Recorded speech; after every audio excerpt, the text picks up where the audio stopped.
So first, capacitors. So let's solve problem. This problem is something similar, somewhat similar to what we had in our class, just minor differences. But again, it's a review. We're not. I'm not planning to discuss something brand new, something extraordinary. We are reviewing. So problem number 1. So we have a capacitor. Okay, parallel plate capacitor. So we have a EP capacitor. And you know what? I will start with a picture, then it will be easier. And this is part A. Part A. So in the part A, let me draw it here. So we have one electrode of the capacitor. Say second electrode of the capacitor. Of course, they are much bigger, but to save space, I drew them this small. So then this thing is connected to a battery.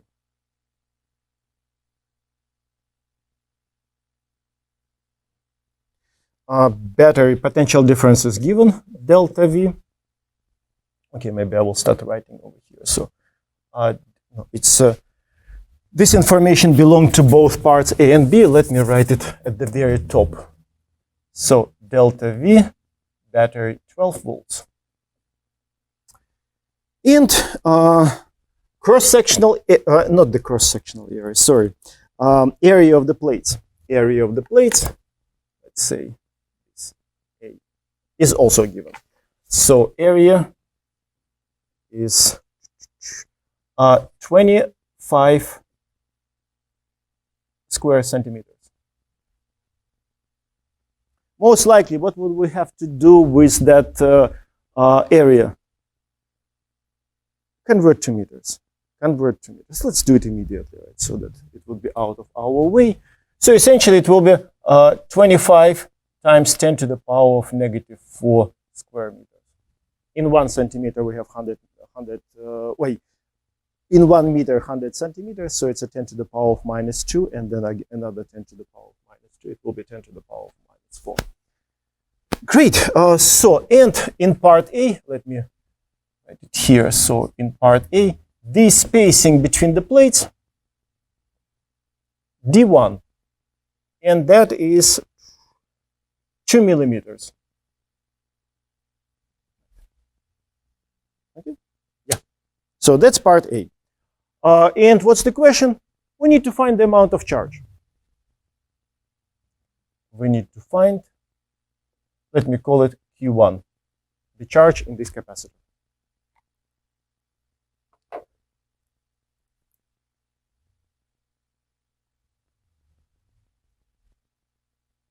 So, we're analyzing essentially what?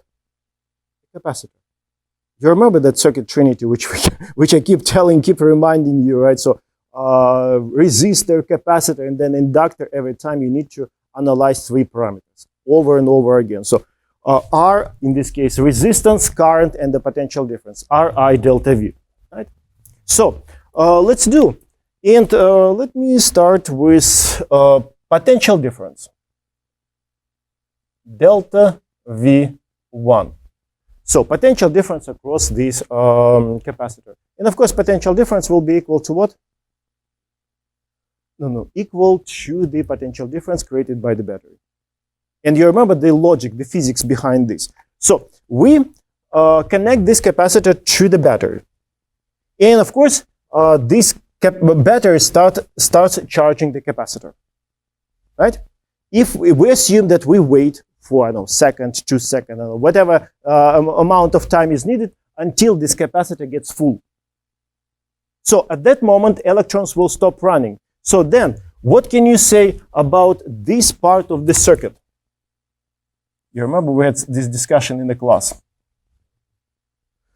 Pretty much at that moment when electrons stop running, basically that is just one gigantic ugly piece of metal. Right, so rigidly connected, right, piece of metal. So, and in the state of electrostatic equilibrium, because electrons will manage to achieve what they wanted, they're trying to make electric field 0, and electric potential exactly the same at every piece of this metal. So it means that if we have here, let's say, 6 volts, here -6. If we have here 6 volts, exactly the same will be here, here, and everywhere of that part of the circuit, plus 6 volts. And then in a similar way, I can say, what about this part of the circuit? Exactly the same story, but with -6 volts. Electrons will manage to reach its goal, making electric field inside of the conductor 0 and the electric potential constant, right? So as a result, here it's let's say +6 volts, here it's -6 volts. So potential difference across these plates of the capacitor will be all the time exactly the same 12 volts, equals to the potential difference across the battery, right? So again, that fact doesn't come from some formulas. We just need to understand the situation. So equals to the delta V of the battery. Great, so we analyze delta V. We know what happens to delta V. Then, what about capacitance? What happens? Do we change? Can we find capacitance? Not a big deal, right? So geometry is given, area is given, distance is given, and between the plates, it's a vacuum. So we have the formula for that. It's this one, epsilon naught A divided by D. So let's find it. So it's a epsilon naught A divided by D1. So it's a C1. Okay, so you can plug numbers. I will skip that. Of course, a distance must be in meters. 2 times 10 to the power of -3 meters. So you can plug numbers and you will get, let me use my notes, 11.6. Okay, I use small sig figs. -12 capacitance, it's a farad. Great. And now, again, it's a circuit trinity, CQ delta V, and also every time you need to remember the formula which connects all those 3 parameters, which is essentially a definition of capacitance. C equals Q divided by delta V. So from here, of course, we can get charge. So Q1, it will be C times delta V. C1 times delta V1. C1 times delta V1. Right. C1 is, we found, delta V1, it's 12 volts, which is delta V. So you can multiply them, and of course you will get 1.33 times 10 to the power of -10 coulombs. Okay. You know what, it's a final result of first part. Let me underline it with color. Okay, so it's a first part. Now, in the second part. So now let's take, rubber gloves, grab these plates, and reduce the spacing between the plates by a factor of 2. Actually, in our class, we had this as a clicker question, as a conceptual question. We discussed it during the lecture. So now for part B, C is capacitor is still connected to the battery.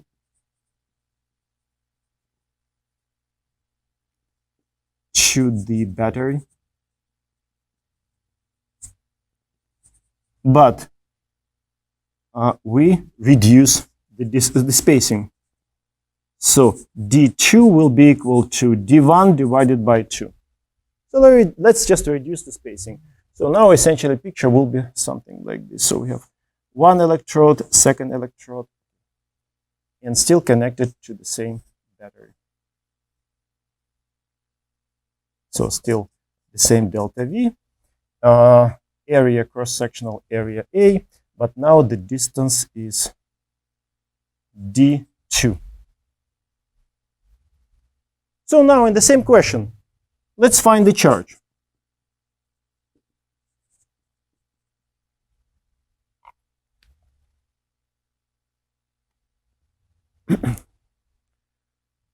So analysis, not exactly the same, but similar. Again, we need to discuss 3 parameters, CQ, delta V, which which parameter should we discuss first? I cannot give you the recipe. You just need to start analyzing each of them one at a time, and then, of course, sooner or later you will come up with the right sequence of that discussion or train of thoughts. I'm suggesting let's discuss potential difference. So let's start with the potential difference. Now, of course, it will be delta V2 because it's a second case. And potential difference across the capacitor will be still the same, right? So now, if you have battery connected to the capacitor, it doesn't matter what you do with the spacing between the plates, potential difference will be the same. We had this discussion in the class, right? So, again, of course, provided that the battery is healthy enough, right? So it's not dying, right? So potential difference stays the same. Delta V.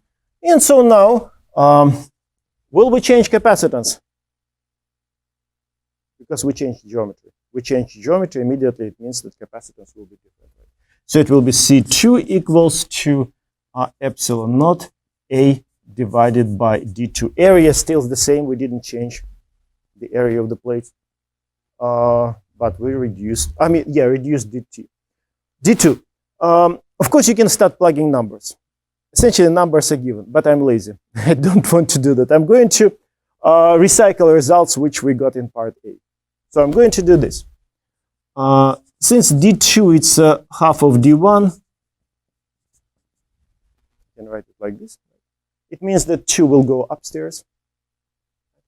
And it will be 2 times epsilon naught A divided by D1. Right? So these 2 I move in the numerator. Make sense? Okay, but what is epsilon naught A divided by D1? It's our C1. So essentially, C2 equals to 2 C1. So we doubled, and of course you can just multiply, so it will be 22 if you want. So it will be 0.12. Again, keeping more sig figs. Times 10 to the power of minus 12 farads. But again, I still don't want to use that number. And now we just need to use definition of capacitance to find actually Q2. Q2 will be C times delta V. So it's a C2 times delta V2. So C2, it's a 2C1. And delta V1 is just, delta V2 still equals to delta V. And C1 times delta V, what is C1 times delta V? It's a charge in the first case here. It's a Q1. So this is Q1. So it will be 2 times Q1. So we just double the charge in the capacitor. So double. So now, of course, you can multiply it. So it will be 2.66 times 10 to the power of minus 10 coulombs. A few times in the past, I gave something like this on the exam. Basically, problems based on the conceptual idea which we discussed in those clicker questions a few classes ago. So, what if we, you remember, what if we first disconnected the battery and then reduce the distance between the plates? Which parameter would stay the same?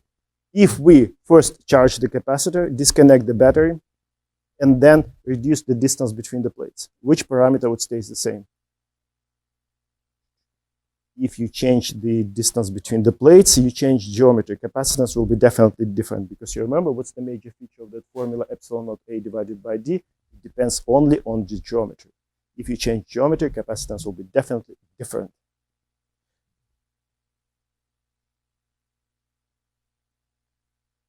You remember our discussions that when I compared that with this situation with the situation like Fort Lauderdale, right? So ocean liner, right? So if you load, let's say, 1,000 people on the ship, right? So let's say that ship goes in the ocean, 1,000 people. If I ask you, if they're not a good swimmers and so on and so forth. If I ask you, what will be the number of people after 1 day of trip?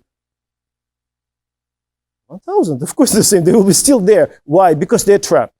Maybe they want to get out, maybe they feel sick or whatever, but there's no way out, they're trapped, right? So it doesn't matter how long you wait, it will be exactly the same number of people. Here, the same situation. When you disconnect the battery, that is the source of people, source of electrons. Once you cut it out, then you can do whatever you feel like with plates, moving them, separate them more, reduce the distance between them. All those electrons which were on the capacitor in the first part, it will be there all the time, right? So again, you cannot get that information from formulas. You just need to apply logic, right? So first they went to the capacitor, you disconnect it from the battery, so all those electrons are trapped inside. So will be there. So charge stays the same. Yeah. Because a few times when I give a problem on the exam, when I disconnect the battery, still sometimes students forget about the fact. So of course, in that case, charge will stay the same. Then capacitance will be changed.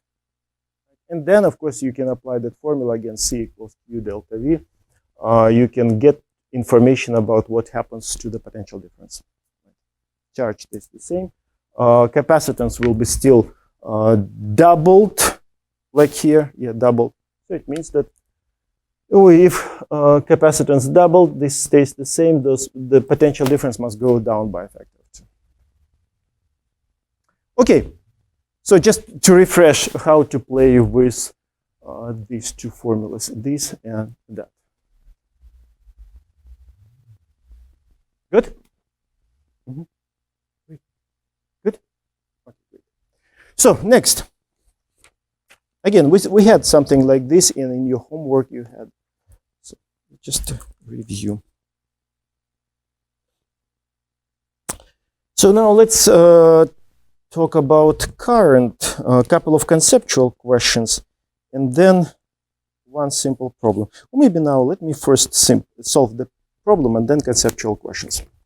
So this will be number 2.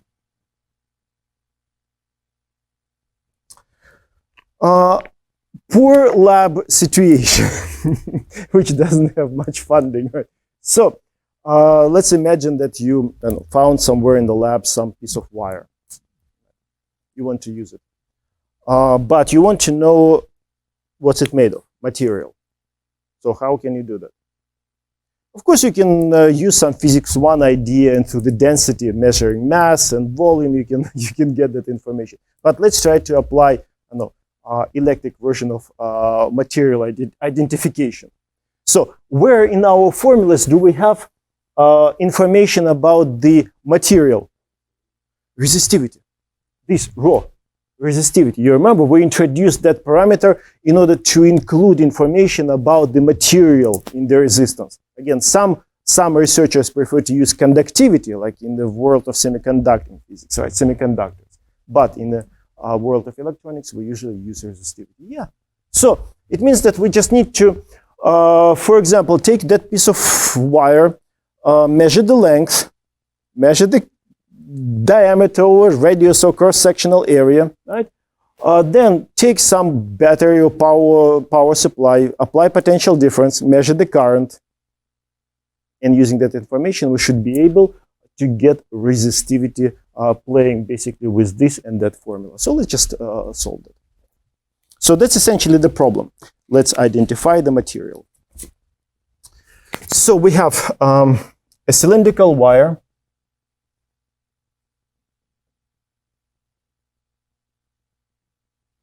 What's the information about the wire? Radius. Well, you know what? I don't want to use R capital because resistance is denoted by R capital. Let's just use R small. Yeah, why not? R equals to 2 millimeters. Let me convert to meters immediately. So it's a radius. Okay, let me write it down. So it's a radius. Okay, so what else? Length. L equals to, oh, it's quite a long piece. Okay, 46 meters. Almost like, again, a spool of wire. So that's the geometry, information about geometry. And again, you experiment, you take a power supply or battery and connect to measure. And let's say potential difference is 3.7. You know what, let me draw the picture and then I will end. So let's say this is our wire, which we want to analyze. And then, as I said, we connect the battery. So delta V equals to 3.7 volts. Okay, it's a strange number. Okay, power supply, for example. And then you take amp meter and measure the current. Again, it's not a big deal. We can easily do that. So let's assume it leads to the current of 2.5 amps. So this is given, and then of course it leads to the some current. Of course, from plus to minus, right, as it should be. And so that's it. And now we need to find resistivity. Resistivity. Right. To understand which material. So, you know what, let me also show that this length is, this is the length. Then over here we have 2r, okay, diameter, 2r resist. R is radius. Okay, so that's it.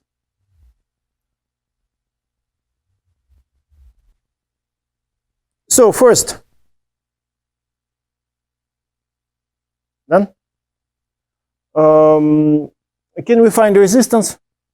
From the electrical parameters? So we know delta V, we know current, we know the response of the wire, so we can easily find resistance, right? So we will know resistance, and then we will plug here. We have L, we can calculate cross-sectional area, and so from this second formula, we will be able to find resistivity. So pretty much, we just need to combine two formulas together. So it's quite straightforward. So let's do it. So R equals to delta V over I. Okay, so check mark. I'm not going to plug numbers, I'm going to plug them at the very end. I just want to drag symbols. But of course, you can easily calculate that.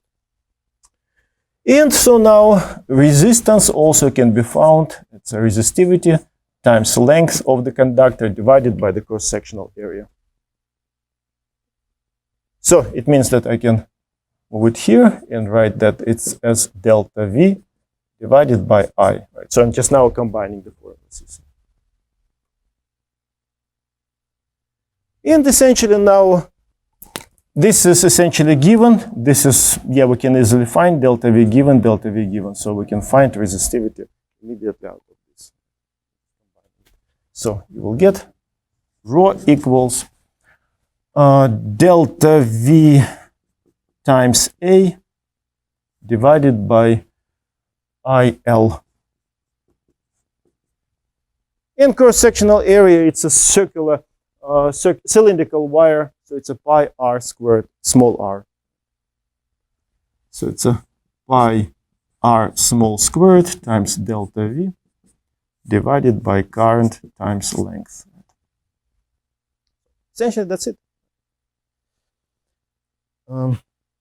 Okay, let me plug numbers. Problem is reasonably straightforward. At least I can plug numbers. Where is the radius? 2 times 10 to the power of minus 3 meters to the power of 2. Potential difference 3.7 volts. And divided by 46 meters. No, first 2.5 amps times 46 meters. Right, so it will be 4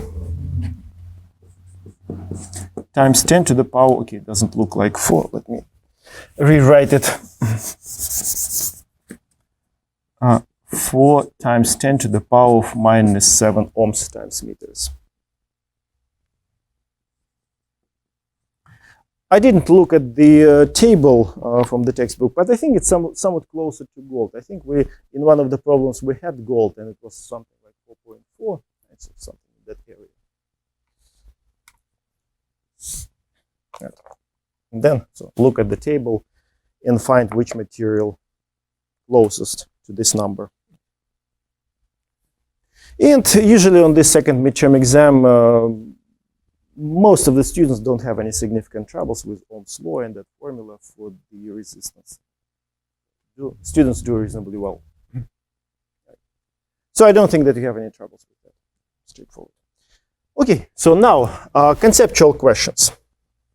So let me call it 3 and conceptual questions. Problem 3. So first one, just to check. Right? Most likely you don't have any troubles with that. So what if we have a wire of this shape?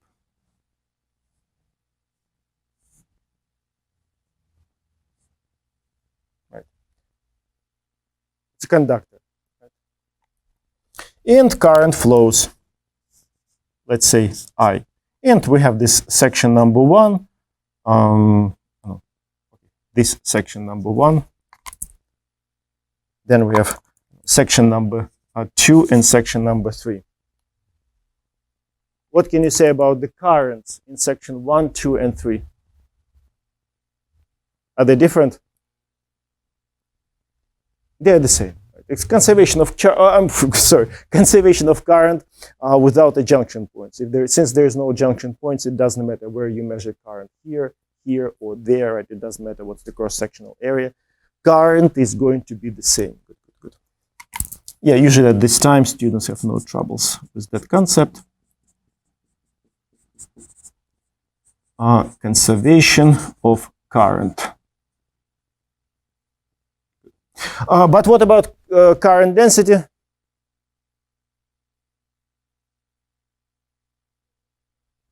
Yeah, okay, good. So no troubles. So of course, current density is current divided by the cross-sectional area. And of course, since cross-sectional area is in the denominator, so the smaller cross-sectional area, the larger current density. So of course, from here we can write that J1, of course, will be the largest, larger than J2, and J2 will be larger than J3. Again, J, it's a current density. Okay, good. So no troubles in that area. All right, so now another question. Conceptual. So let me put here bullet. Now the next bullet, next question. What if I give you this situation? So what if we have a resistor, let's say 2 ohms. And we know that, okay, somehow it's given information. That we know that over here the electric potential is higher than the electric potential over there. Usually we use plus and minus just to indicate that their electric potential higher than here. It doesn't mean that here it's a positive, there it's negative. It's higher and low. So let's imagine that we have this situation. So resistance is given, and also we know that the potential difference between this across this resistor is also given, 4 volts. So, what's the information about the current, direction, and the value? My main concern about direction. What's the direction of the current?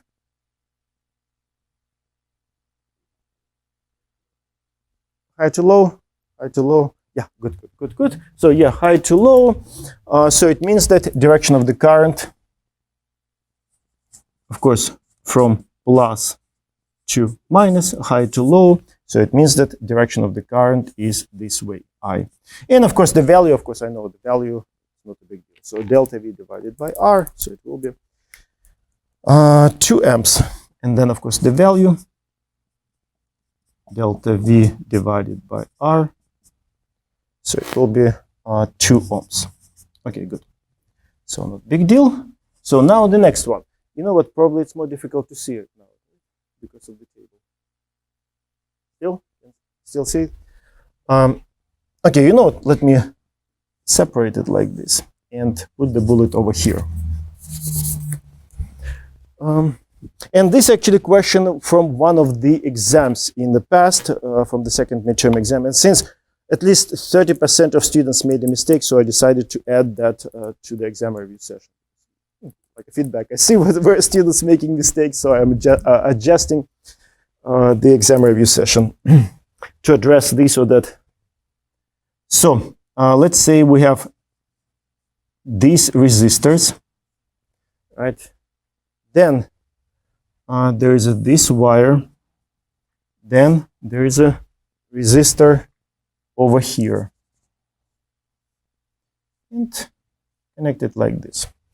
And let me label, okay, let's assume that they're all the same, R, R, R, and let me label this point as A, and this point as B. So the question is, what's the equivalent resistance between points A and B? So let me write, so we need to write what are equivalent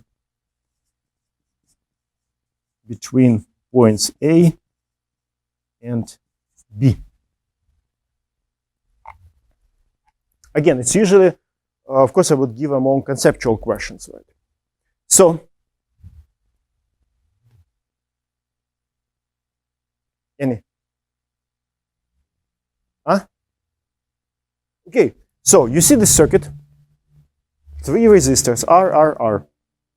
And we have this point, A and B. For example, I can say I connect a battery over here, one electrode over here, the second electrode over there. So now I want to know what will be the equivalent resistance of this circuit, essentially, of this between points A and B. What will be the equivalent? Just a second. Still thinking? Still, okay, so you're trying to calculate. Okay, good.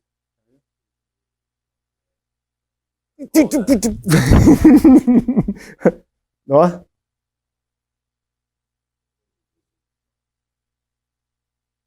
One of those resistors is what? Only one? Okay, only one. Yeah, guys. Just today in the morning, we discussed this situation. You remember we had that the discussion which way I can enter the classroom. You remember, right? So you can enter with the minimum amount of zero resistance, essentially, or through the window, or through the wall, or through the ceiling. It's this situation. So, and even after that discussion, still, I gave, for example, as I said a few years ago, for a few times, a question like this on the exam, and still plenty of students, about 30%, 40%, they still go through adding this R1 plus that R2. No, this open door, so all electrons will go through the open door with zero resistance. No one is going to crash their skulls through getting through this resistor, or even here, maybe it's even deadly situation for the electrons, right? So crushing their heads through this and then that. So all electrons will go through this wire open door, essentially. So no one, they're also smart enough, right, to pick the easiest approach. So in this case, just by looking, you should be able to tell immediately equivalent resistance is 0. Or, just a second, or if you want to see it mathematically, so you can introduce that this resistance essentially is 0, and you have this in series, and then this, and that are in parallel, and one of them is 0. Of course, you will end up still with 0 equivalent resistance if you apply these formulas, if you want to convince yourself mathematically. But of course, it's obviously that by looking at the circuit, you can tell. Yeah. Oh, of course, if this wire were not here, then of course, it's a classic situation. So first, these two in series, because there is no junction point in them, current will be the same in this and that resistor, right? And then this equivalent resistor will be in parallel with that one, because over here, and here electric potentials, okay, here electric potential the same, and here electric potential the same. So potential difference will be equal. Yeah. Okay? Okay, good. So, again, a few years ago, I was surprised, even after our discussions in the class, still plenty of students went through the calculations. In this case, they are not needed.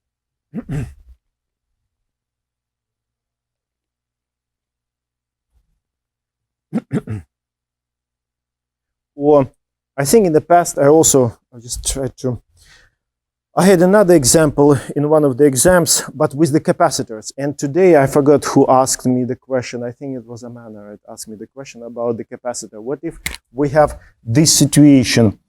Wait, I don't remember. I didn't prepare that. And now I just thought, all right, what if we have this case and maybe here, capacitor, maybe something else. Okay, whatever. I can add lots of different capacitors. And if I ask you, let's say something here, right?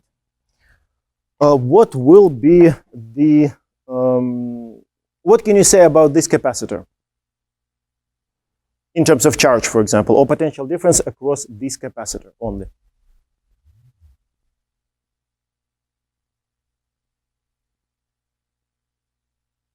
You see this wire? See? You don't see the whole thing? I cannot reduce the height of this table. Okay, so what if we have, I'm just trying to create some situation.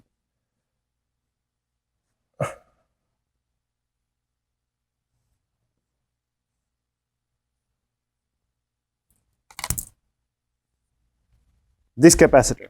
What can you say about that particular capacitor? The work of that capacitor. I don't know what is over here because I didn't prepare. I just drew something.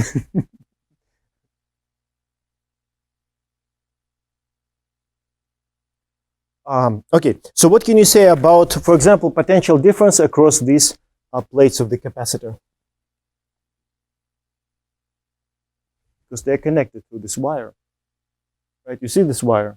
So essentially, electric potential over here and the electric potential over there will be the same. So potential difference across the capacitor will be 0. The charge will be 0. So pretty much this capacitor is not going to do anything in our circuit. It will be just useless piece of a capacitor in the circuit. Sort of similar to this situation. And in one of the previous years, I gave some, I don't remember exactly the configuration, but I remember one of the capacitors was like this, shorted essentially. All right, and still, not every student saw that that capacitor doesn't do anything, so you can just trash it because no work done by that. Okay, no work in terms of circuitry. Okay, good. All right. So probably enough of these conceptual questions. You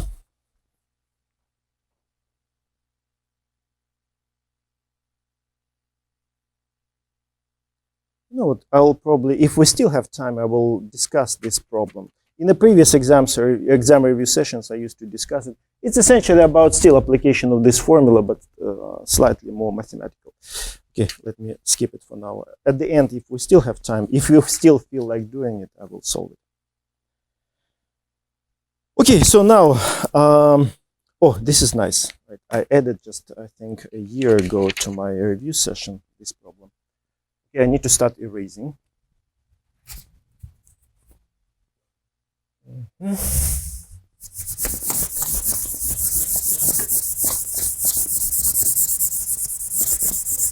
These new markers are quite sticky.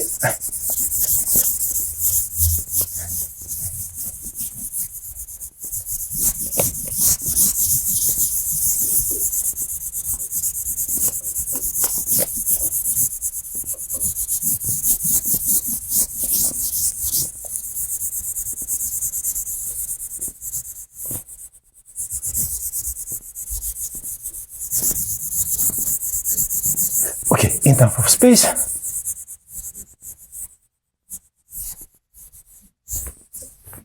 So this will be, okay, let's call it number 4.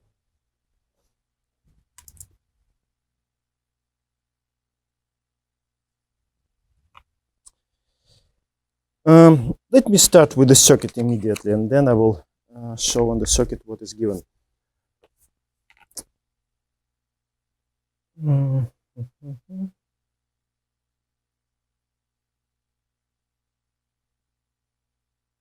resistor 1, the second resistor, then there is a between them this bridge, and there is another resistor, then there is another one, and they're connected like this, and then the whole thing is connected to a battery.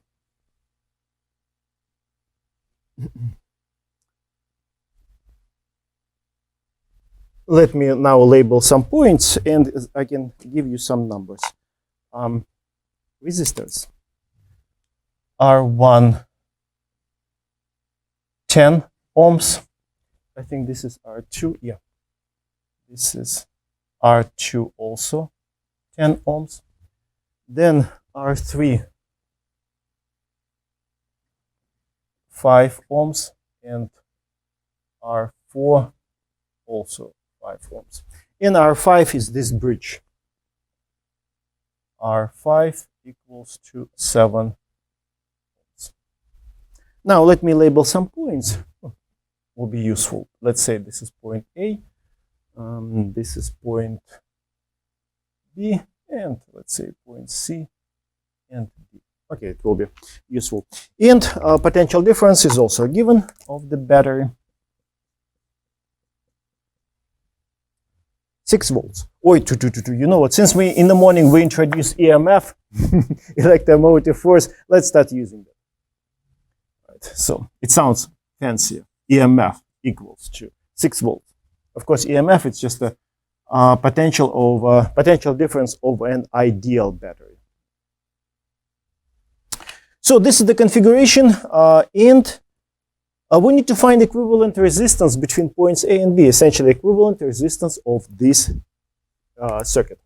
So part A, we need to find R equivalent, essentially between A and B. Whoops. Combine A and B, points A and points B.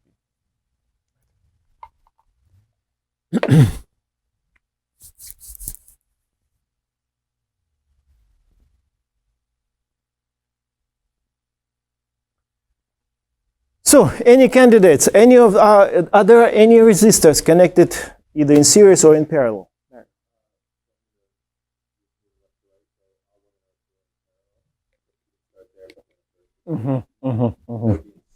Okay. Let's start with parallel first. No.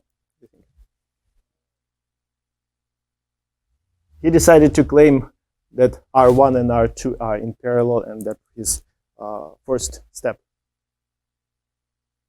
Agree, right? Also agree? Also? Okay. You remember, since you created this trend, so which test do we have to run in our heads very quickly in order to convince ourselves that elements are connected in parallel? Potential difference must be the same, right? Of course, everyone remembers that. Let's see.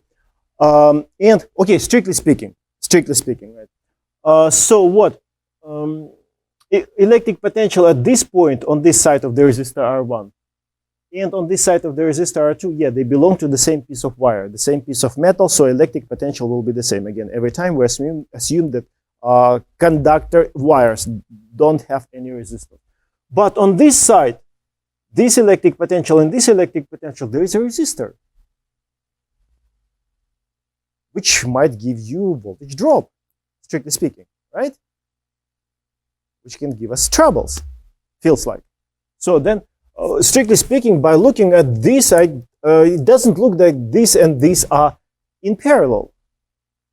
And the same story I can say over here. Yeah, on this side, yes, this and this are the same electric potential, but this resistor is going to, it feels like it might give us potential difference as a result. Electric potential over here and there might be different on purpose. I see your confused face, right? So now we will try to clarify that. But for now, just looking at this, you see the logic. Right? You see the logic? And now let's start, start clarifying. Let's start looking at the potential, electric potential. So let me call this electric potential, for example, at this at point, it's a VA at that point, right? So it's an electric potential at point A. And let's look first over here, this part of the circuit. So let's assume that over here there will be some current I. Definitely there will be some current I flowing, right? Agree, right? And so let's write down the electric potential at point C, just for fun. So it will be, I can write, so it's an electric potential at point C. It will be electric potential at point A and minus what? R1 times current, whatever current, right? So I can write it's a minus and the voltage drop across this resistor, R1, right? Now, let's write the same now, but for point D, similar. Now, you see, let's consider this lower part of the circuit. And, of course, it will be V at point D equals. Of course, it will be electric potential at point A because, yeah, it's the same, right? Initial potential for both. You see, here, I'm looking at this part of the circuit. Here, I'm looking at this part of the circuit. But what can you say about current in this resistor? It's the same as that one. You see the symmetry? This part and this part, they're identical. Because of the symmetry, of course, we can say, it's simple. This current to this resistor must be also I. So as a result, electric potential at point D will be electric potential at point A minus voltage drop across the resistor. And this resistor and these resistors are the same in value. So I can write it is equal to minus IR2. And of course, these are the same. You see, these resistors are the same. So as a result, what can you say about the electric potential at point C and D? They're the same. So it means that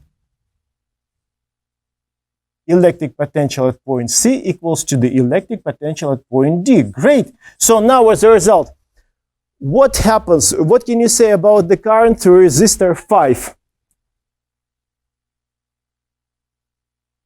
Okay, so you see, just now we jumped to the conclusion that electric potential at this point, right? And the electric potential at this point are the same.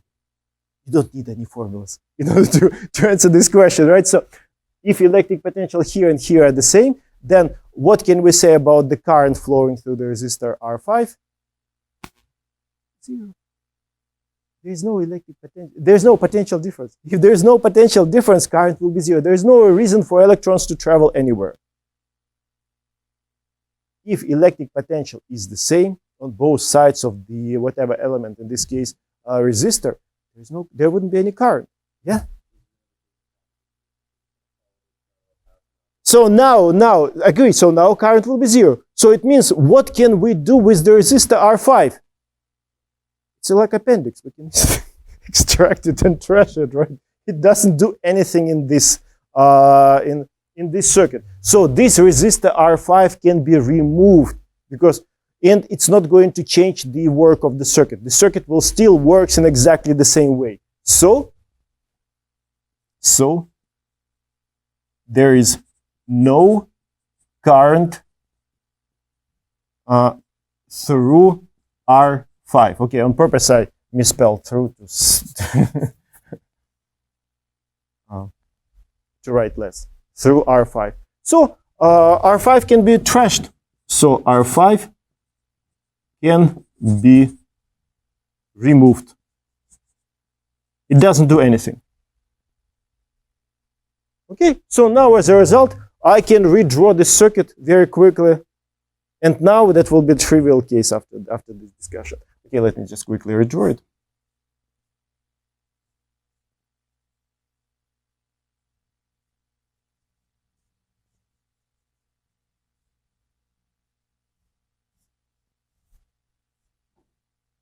So essentially now this is the circuit.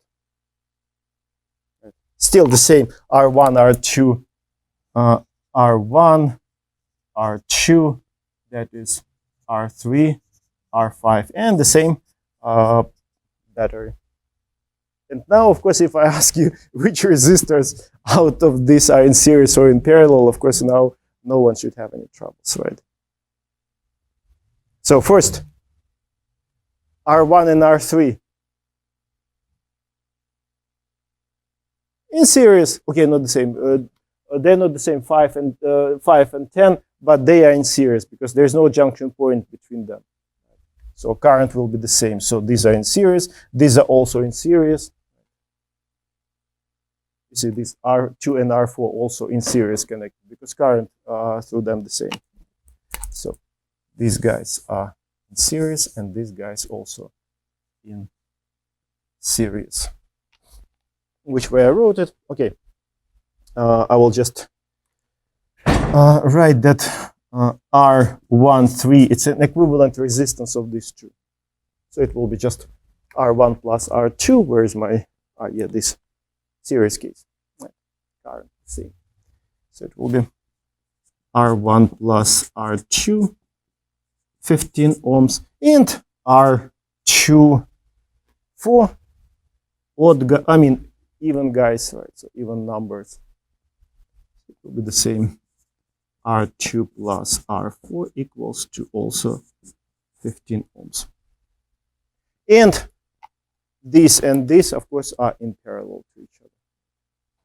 So, okay, I can redraw it. But in my notes, I didn't do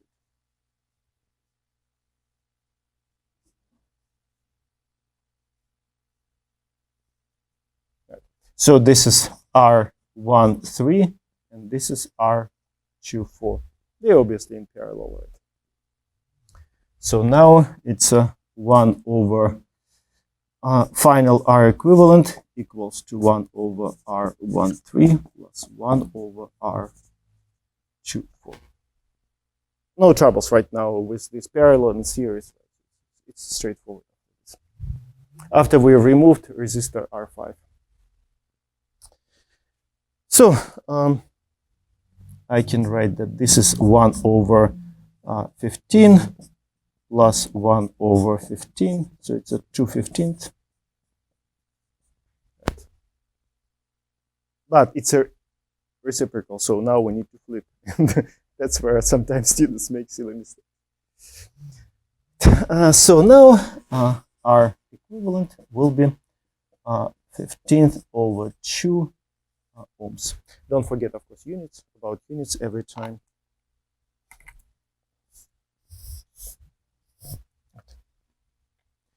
It's a quite common situation when creator of the problem wants to confuse. They add lots of some resistors which don't do anything in the circuit, but you need to look carefully at the symmetry. See, okay, here potential the same as here, so this resistor can be removed.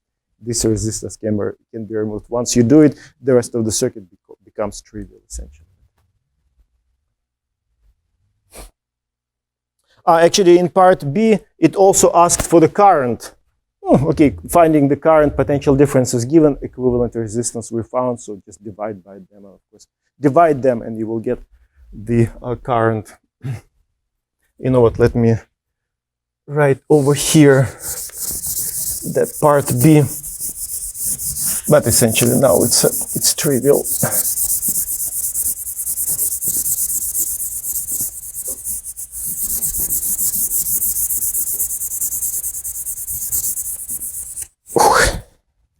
So part B, so what's the current from the battery, taking from the battery? Yeah, it's just the Ohm's law, because now essentially you have this circuit. This is your R equivalent, and that is your battery, which still works in exactly the same way as it should be, since we developed the whole method about that idea. So current will be equal to delta V divided by R equivalent. So delta V is 6 volts divided by 15 over 2 ohms. So 12 over 15.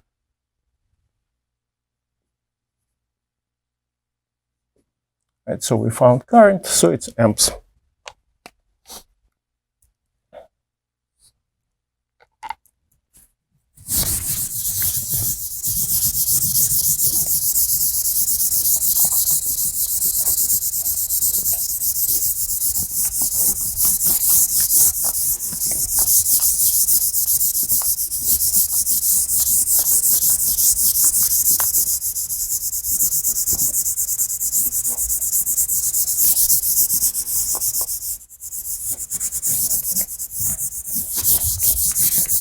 As I complained in the first exam review session, usually after the session my shoulder hurts because you apply so much force trying to erase it. It sticks, marker sticks so well to the whiteboard. Okay, makes sense? This. Yeah, after the first step, the rest should be reasonably straightforward. Okay, so now this will be somewhat lengthy. And you know what? I will probably erase because now I will need more whiteboard. Let me check quickly these things. Okay, still recording. Still recording.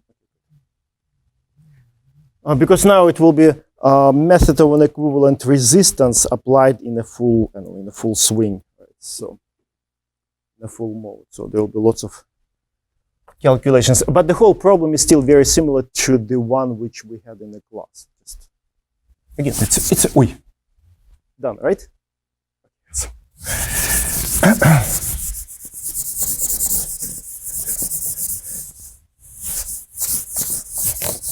So now there will be a bunch of resistors connected in series, in parallel, and we need to analyze that circuit. And you remember, what does it mean, analyzing circuit full of resistors?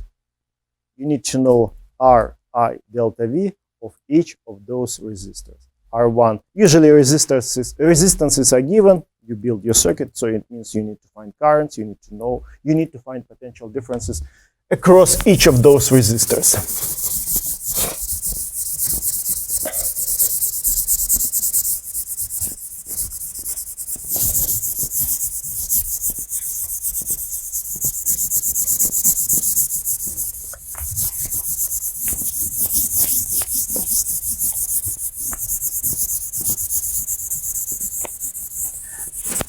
Okay, so number 5. So I'm trying to erase everything thoroughly because in physics every dot has some meaning. So I don't want to have those extra dots. Okay, so I will start with the circuit. And I will probably draw the circuits in the middle, and then I will write something on the right, on the left. Okay, so I will step away this way, and so first resistor here, then second resistor, then there will be a split and 2 resistors here.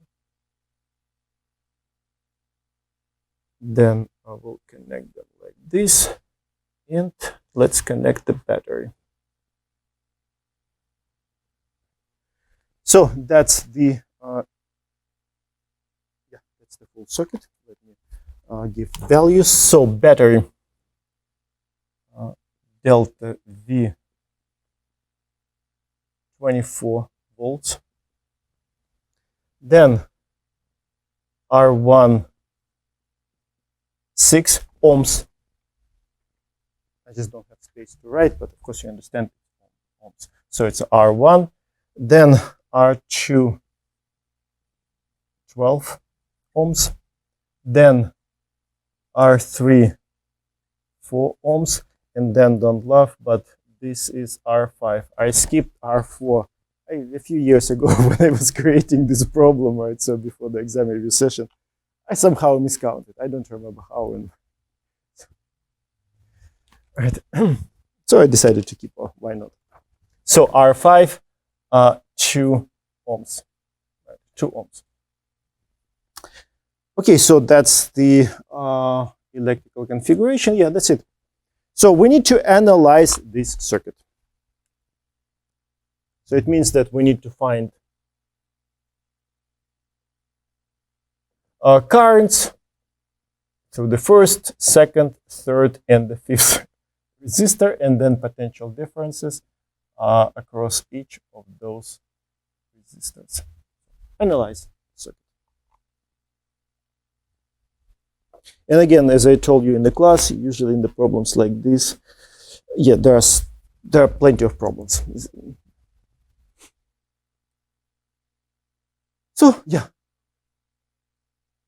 delta V, 24 volts. You know, let me step away and create more space for the number, because I started squeezing it and it doesn't look good, right? So delta V equals to 24 volts.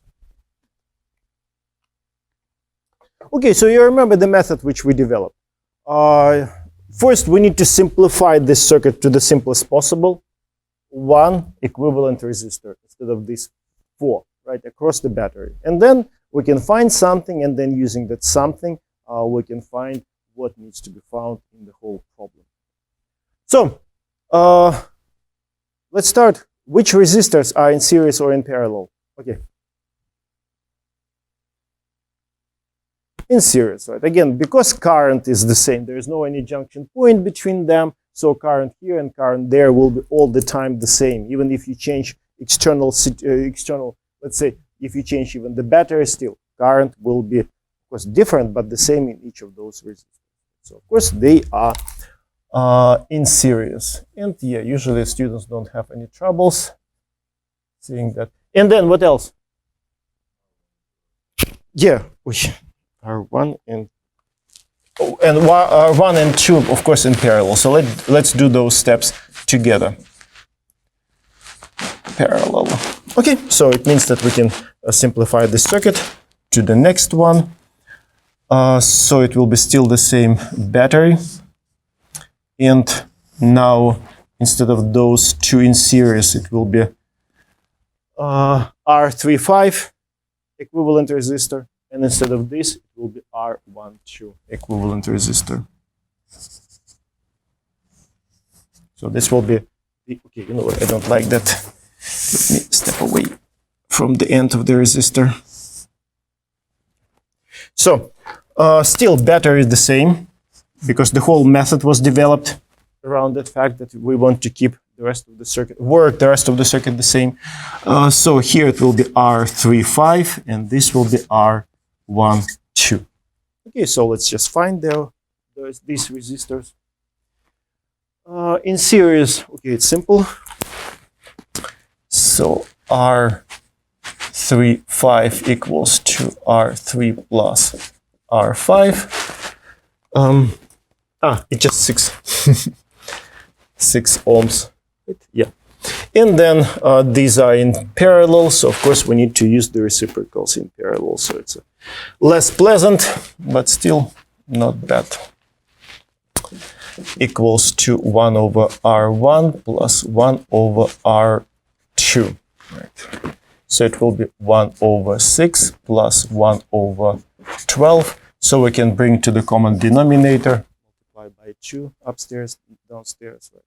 So it will be 3 twelfths, right? Yeah. Right. And of course now we need to flip it.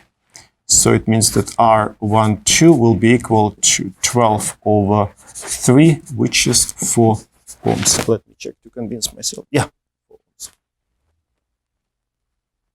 ohms. Again, I told you already a gazillion number of times in the class, but still every semester some students find this value and claim it's R equivalent. Of course, don't forget to flip it. Oops. So let me frame this, because I will need them later. And so now, obviously, these two resistors are in series. I'm not even asking you. So now these two resistors, of course, in series. So we can simplify the circuit to the final one, the simplest one. Still battery the same, but now we have only one resistor, R equivalent. And still the same delta V. So R equivalent, so it's the next step, will be, of course, the sum of R35 plus R12. 6 plus 4, 10 ohms. Oh, nice number. Is it true? Yeah, 10 ohms. Right. Okay, so now with we are in with this simplest configuration. So what can be found now? Probably you have trouble seeing it. Yeah, sorry, I cannot reduce the height of this table. Yeah, now we can find the total current taking from the battery. Right. Total current taking from the battery. So now we can find total current, right, taking from the battery.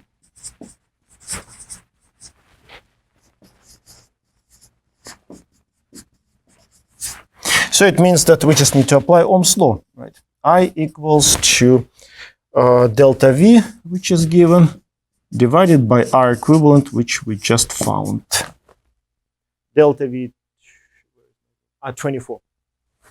So it's a 24 volts divided by 10 ohms. So it will be 2.4 amps. Okay, great. So again, it's a it's not what we need to find, but at least it's something. We found at least something, and now using this, we should be able to find the rest of the parameters which we want to find. And again, it's essentially we found this current I, but because the whole method was developed that the rest of the circuit works in the same way, so it means that exactly the same current over here and exactly the same current taken from the battery in our original circuit. So it's already something. If I ask you from the very beginning, at this step, what's the total current taking from the battery? Of course, you wouldn't be able to do it unless you can do these steps very quickly in your head. But we do it did it step by step, and now we have this value. Okay, great. So now, on the exam, again, based on my experience, these steps, I know 99% of students do this well. Then maybe like 50% do this, and then only about 30% do the rest of the problem. Right. So now let's do the rest. So now you remember the method. So inside of this equivalent resistor, there are two resistors in series. So let's construct the first bridge. Which quantity is exactly the same for the equivalent resistor and the resistor is connected in series? Current, yeah. And I usually give this information. So here, series case, current must be the same. And again, we discussed that in the derivation of this formula. So current stays the same. So we can construct that bridge from this circuit to that circuit. So it means that I can write that I35 equals to current through 1, 2. Currents here and here must be equal to the current which flows through the equivalent resistor and which we just found equals to I equals to 2.4 amps. So bridge number 1. And of course this 2.4 comes from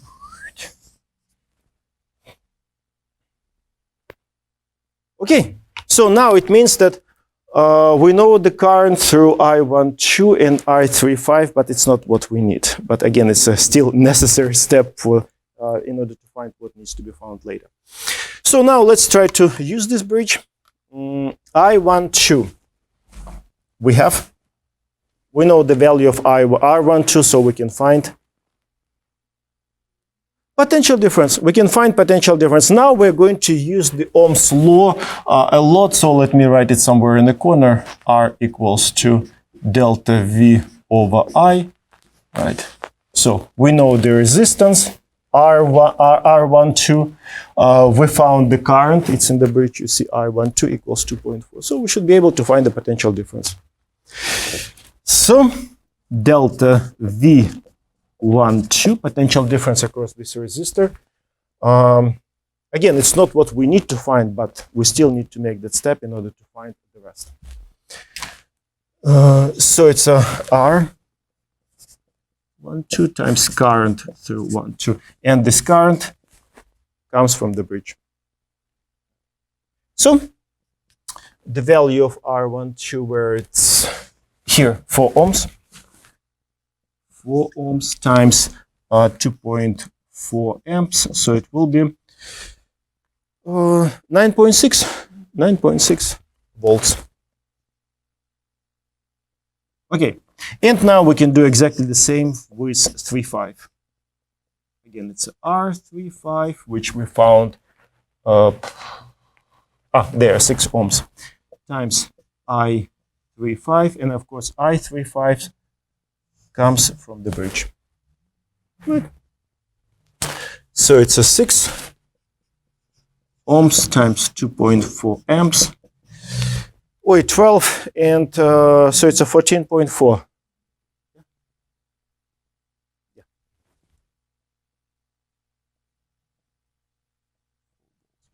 Okay. Again, it didn't give us what we wanted, but now in the next step we're going to start finding everything. So now we need to construct the next bridge. Inside of this, there are 2 resistors connected in series. Inside of this we have 2 resistors connected in parallel. So I'm going to construct 2 bridges at the same time. Oh, maybe I can draw it like this. 2 bridges. So the first one, okay, let me create for the current. So current here, current there must be equal to the current in 3.5. So now we're using this value, not delta V 3.5. So let me use I3 equals to I5, and instead of, these 2 resistors create this one, so it means that, and they're in series, so it means that current here, which is this, equals to the current here and there. So I3.5 equals to 2.4 amps. So bridge, next one, and let me show that this value was used over here. So everything is linked, connected. And the bridge, okay, let me just first exhaust this one, and then we will write the next one. So I3 is given, no, we found I3, R3 was given, so we can find potential difference. So potential difference, delta V3 equals to R3 times I3. And of course, current comes from the bridge. R3 is 4 ohms times 2.4 amps. So it will be 9.6. 9.6. Yeah, 9.6 volts. Okay, so what can we say about resistor 3? We finished analyzing it, right? I3 we found, it's in the bridge, and delta V3, it's over here. Okay, so we're done with that. Now R5, we can do exactly the same. So delta V5 equals to R5 times I5. And I5 comes from the bridge. So R5 is 2 ohms times 2.4 amps. So it will be 4.8 volts. Okay, we exhausted this bridge. Nothing else can be found. And we already finished analyzing resistor 3 and 5. Current is here, potential difference is here. But we still have inside of this resistor R12, there are 2 resistors hiding, which are connected in parallel. So in parallel, we need to use potential differences, right? Delta V, potential differences are equal. So I can write, so delta V1 equals to delta V2, this, and equals to the potential difference across R12, which is this. Delta V12, and it is equal to 9.6. volts. So again, this is our bridge. And this, it's a 9.6, it's a this, right? Should go over here. Following?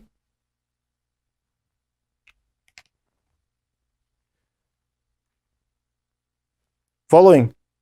Good? Good. Yeah, it's a little bit tedious, but very, very straightforward. You just keep connecting, connecting, connecting. And of course, all this information is given here and here.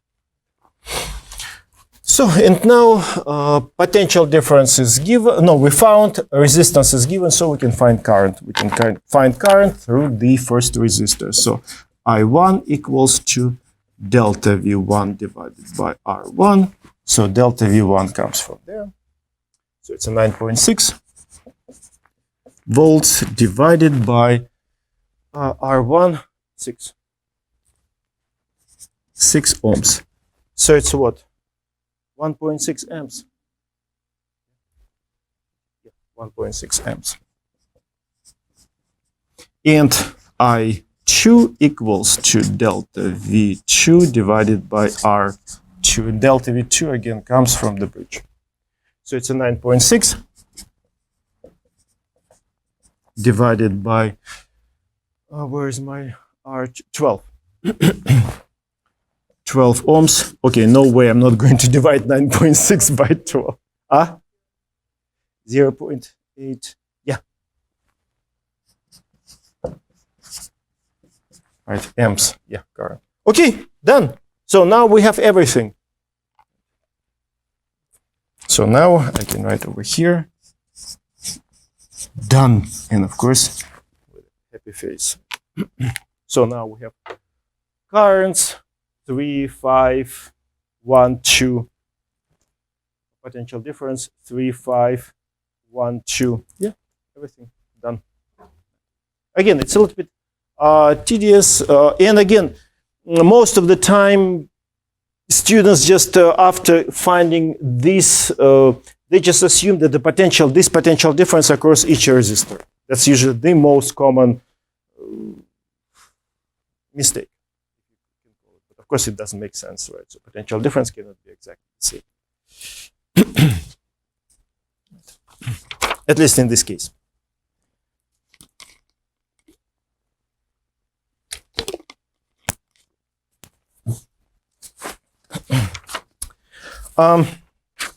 Okay, so I also prepared the problem, similar problem about equivalent capacitance at the end, if we still feel like we can discuss that. Now, you know what I decided? I was thinking before the exam review session how to approach these Kirchhoff rules, because we just started introducing in the morning, right? So we introduced the rules, but we were figuring out how to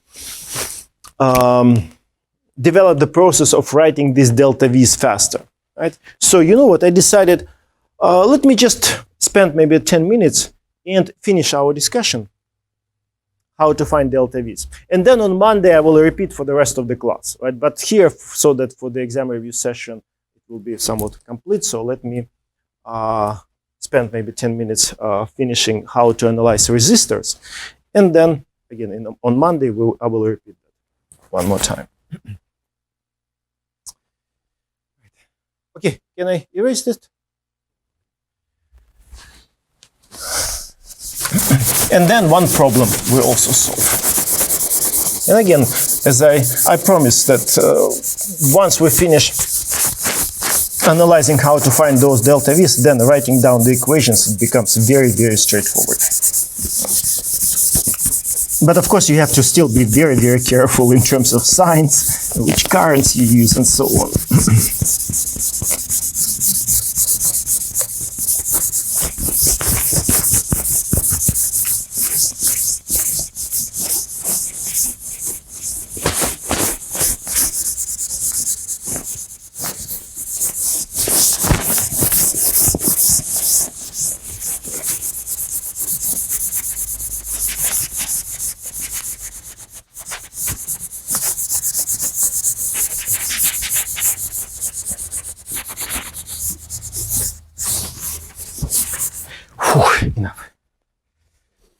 So Kirchhoff rules over here I wrote, all right, and we developed. Okay, let me write over here. It's essentially question like 6. So the loop rule. Let me finish discussing that. So loop rule, if you take any loop and add all the potential differences around the loop, you must get 0 at the end. Right? And so we developed 2 rules. So first, for the battery.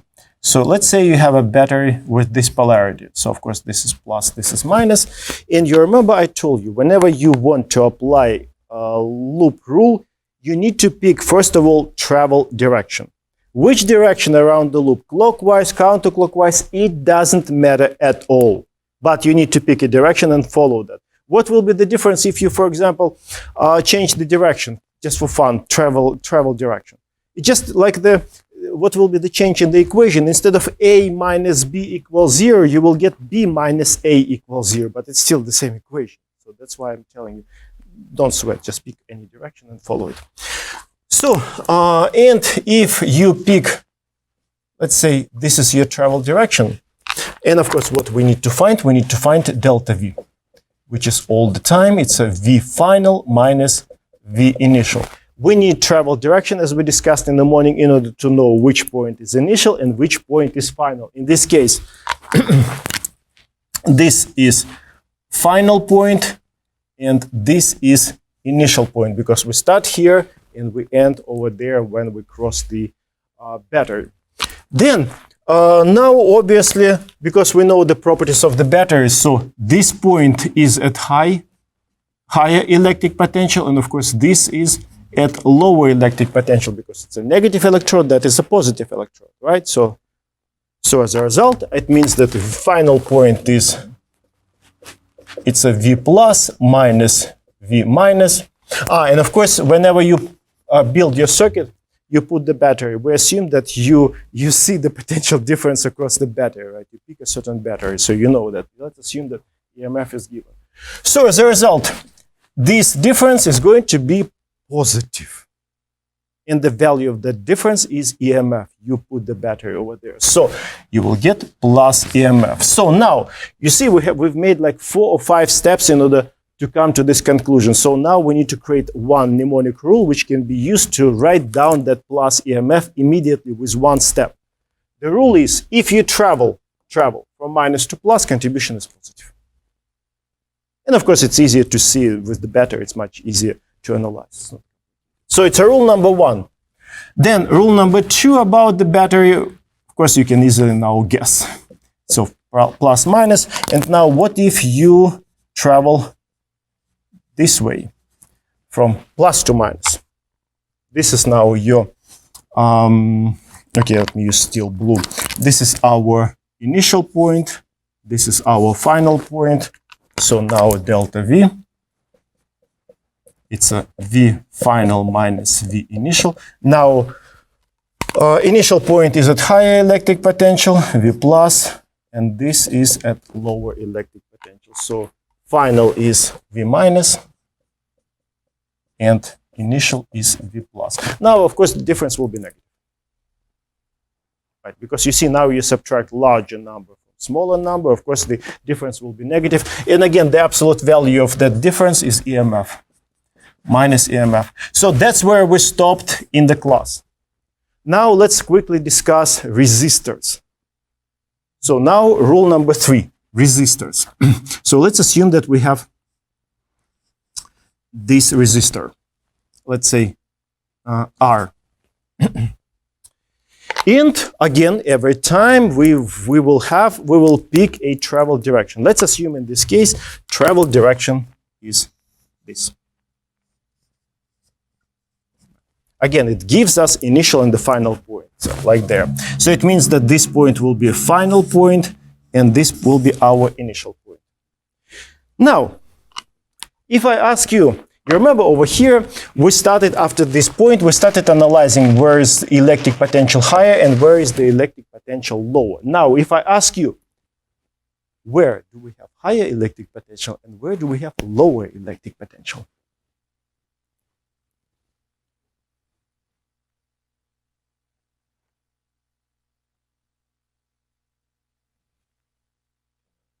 Okay.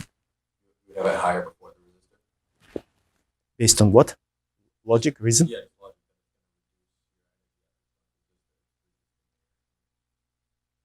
You said that making some assumptions in your head. Making some assumptions. Yeah. Which we're going to also make. But for now, based on what is given on the picture, no one can answer that question. It's a nasty question. So pretty much now it sounds like it's a dead end situation, because right now not enough information in order to tell which point is at higher and which point is at lower electric potential. No information about that. So pretty much it sounds like a dead end, but we had already some dead end situation maybe like 4 or 5 classes ago. You remember when we introduced conservation of current? And you remember I told you how did we manage to get out? You remember I told you, so current can flow either this way or that way, right? We can guess direction of the current, and with the and our chances of guessing is 50% essentially, right? It's a huge percentage, right? So let's try to use that, and hoping that it will allow us to pass this dead end situation. And so let's just assume the direction of the current. Of course, essentially it's a guessing. We're going to guess, but of course guessing doesn't sound cool. Let's make an assumption about current direction, right? So we're going to assume the current direction. Then we're going to, with that assumption, we're going to write the equations. Of course, current is one of our unknowns. We need to find currents and the potential differences at the end, right? So with that assumption, if we can write equations, solve for those currents, and if current happens to be positive at the end, what does it mean? What does it tell us about our assumption about current direction? That it was correct, right? So we guessed the direction of the current. But if current at the end will be negative, it just means that our assumption was wrong. So the actual direction of the current was opposite. The value of that current is the value, the absolute value of the current is the value of the current, and direction will be just opposite. So let's make an assumption about current direction. So let me write I, and I will write assume. So now, if I make that assumption, now, Mario, now you can tell what you started telling me. So now, essentially, in your head, tacitly or whatever, subconsciously, you made that assumption. But we need to actually announce it to the world. So we're making that assumption so that we can start writing equations. So right now, if I made that assumption, but it's a pure guess, absolutely pure guess, right? So now, of course, what you started saying, so it means that now this point is at higher potential and that point is at lower potential. So that's how we're going to pass this dead end situation, but it's still pure guessing. And at the end, after we solve all the equations, after finding currents, at the end we might need to make some adjustments about current directions. Right? But this is how we're going to pass this dead end situation. So it means that over here I can write it's a plus and there minus. So it means it's a V minus and here it's a V plus. So now with that assumption, now I can write, so it's a delta V, it's a V final minus V initial. And now our final point, it's a lower electric point with the lower electric potential. So it's a V minus minus V plus. So it means that contribution will be negative, right? Delta V will be negative because we're subtracting, you see, larger number from the smaller number, right? So contribution will be negative.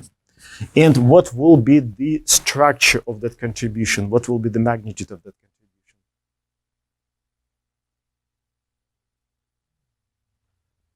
A resistor, you build a circuit, assume that way, right? So resistance, and what do we need to find usually when we apply these Kirchhoff rules? we usually want to find currents, and then if you know the currents, you want to find potential difference. You remember what do you need to know in order to know everything about the resistor? Circuit trinity, R, I, delta V. Resistors, you know, current you need to find, and then potential difference. So current, we made an assumption, it's our unknown, and resistance is known. So it's a Ohm's law, I times R, right? I times R. So that will be the contribution to the loop equation from the resistor, negative I times R. Now, let's start counting how many steps. Actually, we've made lots of steps to come to this conclusion. 1, 2, 3, 4, 5 assumptions. At least, I remember I counted maybe like 7 or 8 steps in order to come to this conclusion. It's a lot. It's a lot. It's very tedious, straightforward, but so we need to come up with some one-step solution, mnemonic rule, right, in order to speed up the process. So mnemonic rule is this. You see direction of the travel and direction of the current. They are the same. So if those directions are the same, write immediately, contribution is negative minus IR. So this is mnemonic rule for the resistor. So directions are the same, minus IR. If I and travel directions are the same,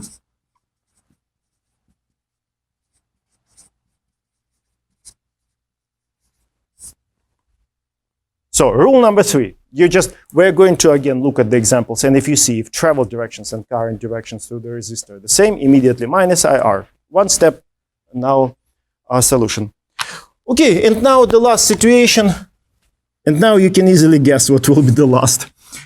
So let's assume that we have again the resistor. Travel direction, let's say, still the same. So let's say this is travel. And now again, about current direction, it's a pure guess assumption. Let's assume that you didn't pick that direction of the current. Let's assume that you picked the direction in the opposite direction. So what if you assume this way? And now you can easily tell me what will be the answer, what will be the contribution in this case. Positive plus IR. Yeah, just flip the directions. You flip the directions, so now contribution is will be positive. So in a similar way, so we can write. So delta V equals to plus IR. So directions are opposite. So if current and the travel directions are opposite,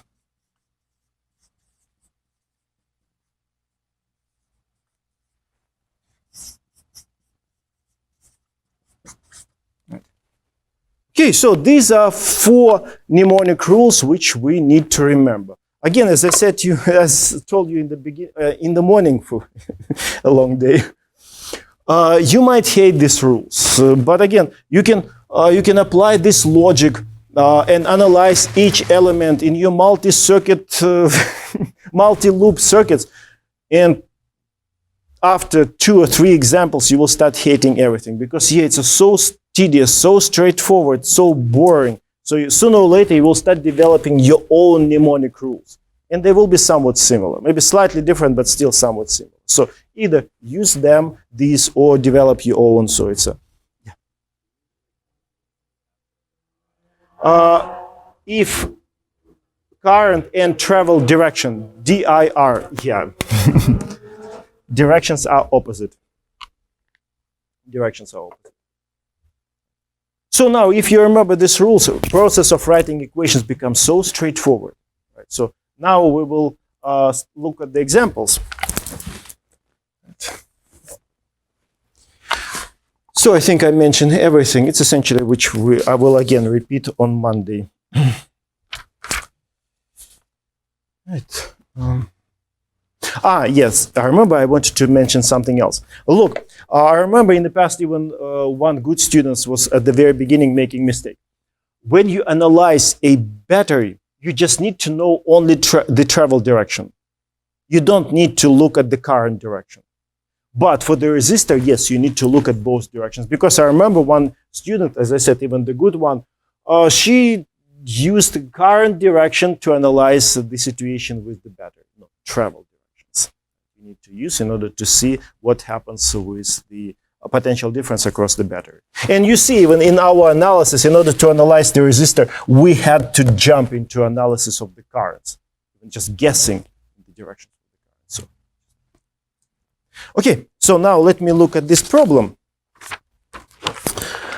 So that was essentially 6. Okay, let me call it 7.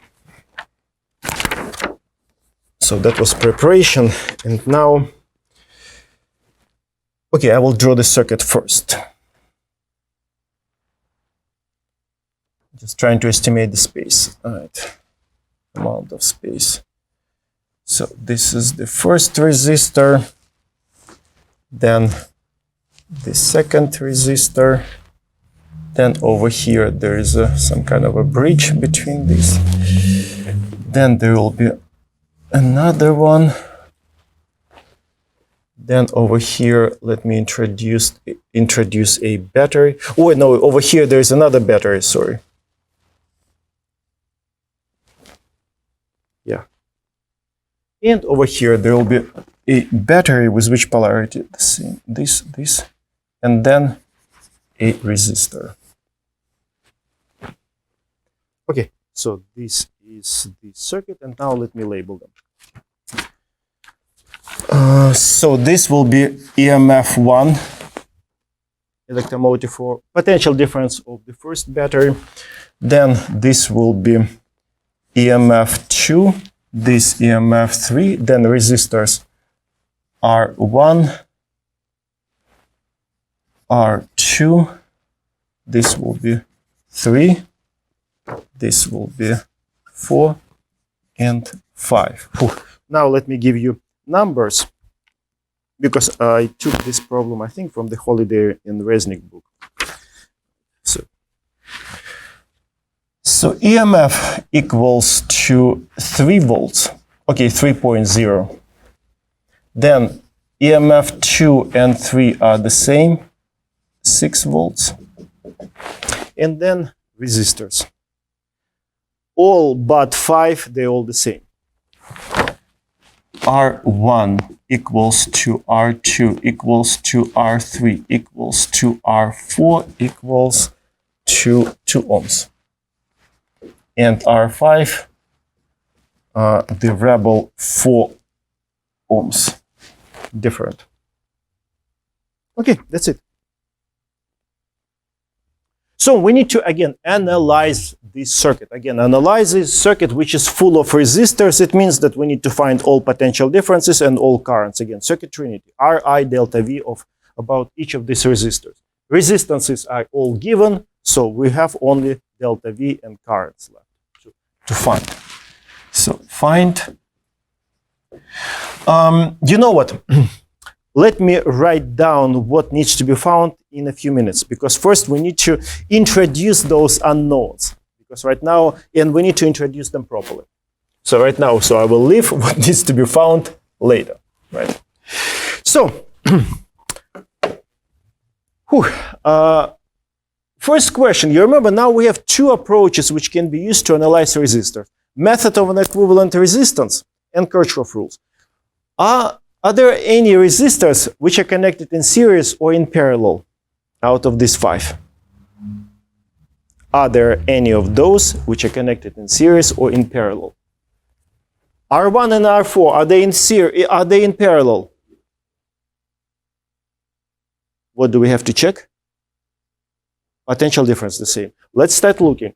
On this side of the resistor, there is this potential on this side of the resistor is determined by this electrode of the battery, right?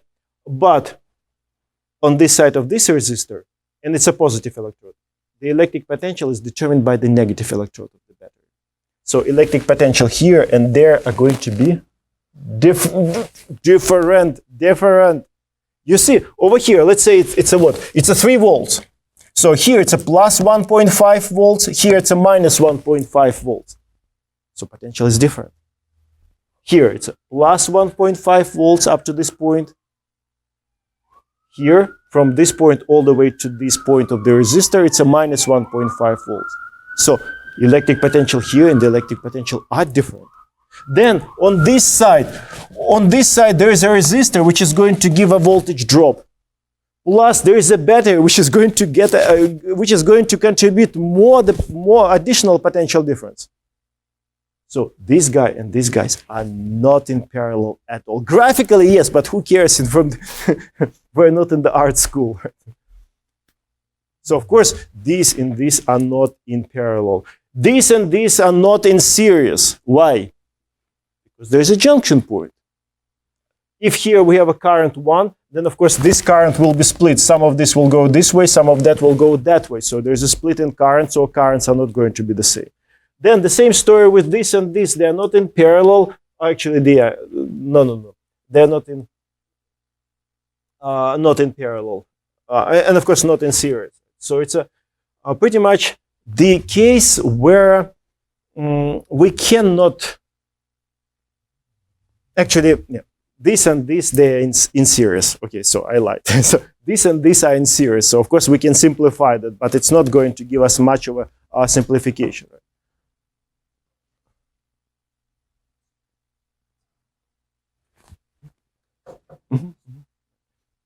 So these are in series, but it's a minor. Okay? So they're not going to simplify much. So essentially, my point is we need to apply Kirchhoff rules because those rules are universal. It doesn't matter how complicated circuit is, it doesn't matter how the elements are arranged. We can apply Kirchhoff rules, no troubles. Right? But method of an equivalent resistance cannot be used.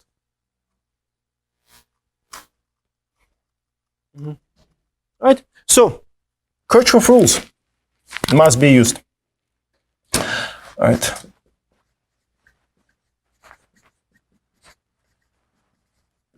Okay, so first, before we start applying those Kirchhoff rules, we need to make 3 preliminary steps, sort of like a preparation. First, you need to prepare ingredients, and then you can start dropping them in the pot, stirring, cooking something. So, 3 preliminary steps. So let me write 3.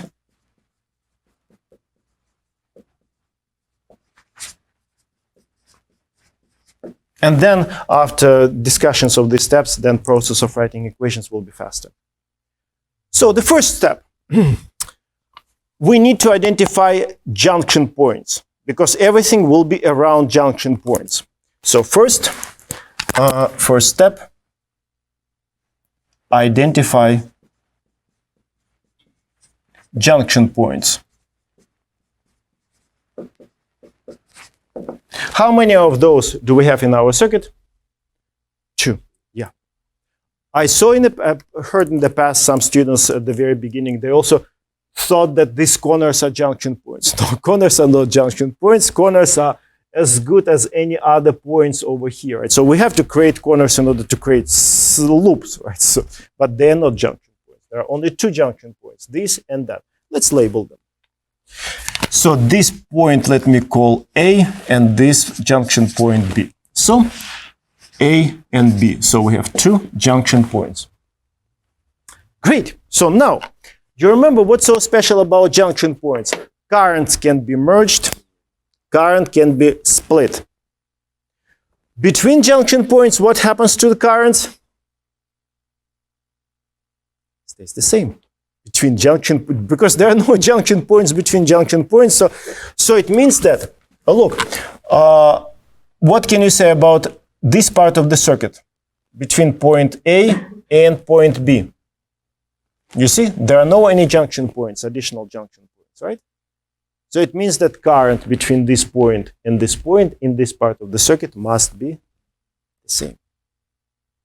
Let's introduce it as a first unknown. And let's label it unknown, like I1, for example, right? Current, our first current. Direction, what about the direction? I have no idea what will be the actual direction. But you know the recipe, just guess it. And then at the end, we will adjust if our guessing is correct or not, depending on the sign of the current when we solve the equation.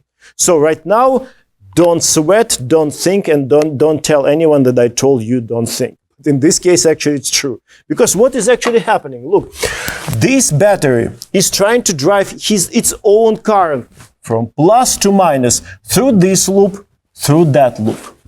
You see, this battery tries to drive, not tries, drives its own current through this loop and this bigger loop. Then this battery drives its own current from plus to minus, here plus, this is minus, through this loop and through that loop.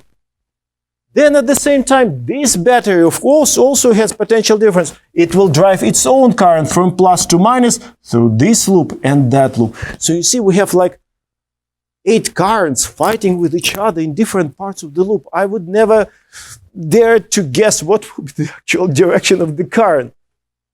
And that's why we have mathematics. We have all the equations which will take care of all those battles and gives us at the end the correct answer. But try to predict what will be the actual direction. No way. So just guess the direction, solve the equations, and then adjust at the very end. It's the beauty of theoretical physics. Sometimes you don't need to envision, right? You just develop the method, apply it, and you know it will be correct because it's been tested for decades, right? Okay, so now let me introduce current. Again, as I said, I don't know what will be the direction of I1 this way or this way. I don't care. I will just guess it. And I will follow my notes. Okay, I guessed this way. So I assume that current direction is this way. So that's my I1. And again, remember, it's between points A and B. This current doesn't go outside of those points. Again, if you pick direction opposite, nothing wrong. Your equations will be at the places where potential differences were positive, it will be negative. If they were negative, it will be positive. So just pretty much signs will be flipped. Then, between points A and B and in this part of the circuit, through the resistor R5 and this battery. Again, there are no any additional junction points. Current must be constant. Of course, different constant. I2, let's just label it I2. In which direction? Upward or downward? Who knows? I cannot say. I will just guess it again. And I will just look at my notes which direction I picked for this particular case. I picked down. So, but again, it's a pure guess. In order to start writing the equations, we need to make those assumptions. And now, in a similar way, this between point A and B in this part of the circuit, because again, there are no any junction points, current must be constant. Again, it will be different constant most likely. Which direction? Who knows? I will just look at my notes. I picked this way. So this will be my current I3. So these are our unknowns which we want to find. Now over here, I'm ready to write what needs to be found. I1, I2, and I3. And then, of course, at the end, if you find the current, of course, finding potential difference will be trivial, just applying Ohm's law. If you know current through this resistor, R times I, it will be potential difference. Yeah. Yeah, it's a step 2, exactly. Yes, so it's a step 2, which way I wrote usually. Choose a direction of current. Okay, label. Oh no, not label. Introduce. Let me label. It doesn't sound cool. Introduce. Introduce currents and assume their directions. Okay, let me write first currents I1, 2, and 3. I1, I2, and I3, and assume directions. Assume directions. Again, pure guessing. Yeah, and so now we need to, I can write, so we need to find I1, I2, and I3. Great, and now the last step. We still didn't pick which direction. Travel direction. So now we need to pick a travel direction for each loops. Okay, so how many loops do we have in this circuit?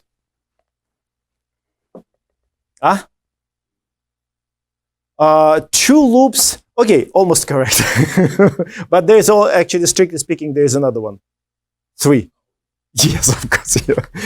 So loop number 1, loop number 2, and there is an external loop. The thing is, we will see. We need only 2 loops out of 3. Which loops you prefer to use, it's up to you.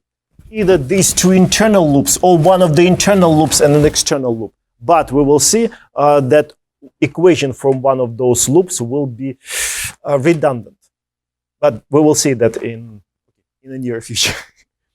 But anyway, so usually books recommend just pick the loops through which you can actually physically poke the marker or whatever finger. Right? So here's the loop. Right. So here's the loop. Let's just use these 2 loops. Okay, so this will be loop number 1, loop number 2 about travel direction. Don't sweat, don't think, just pick a direction, travel direction, any.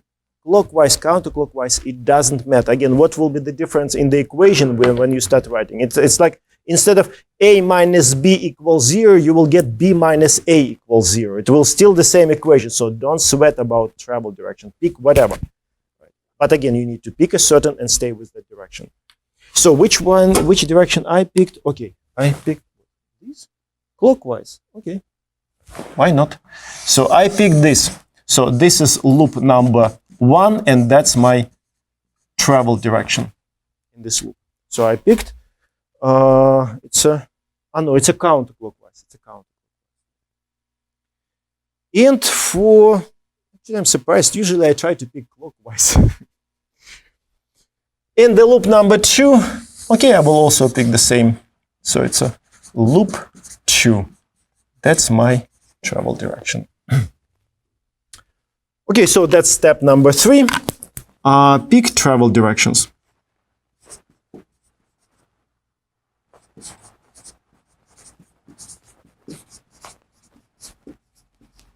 And again, any, don't sweat, just guessing, it's a pure. Actually, in this case, it's not guessing. In order to write the equation, we just need to pick a direction.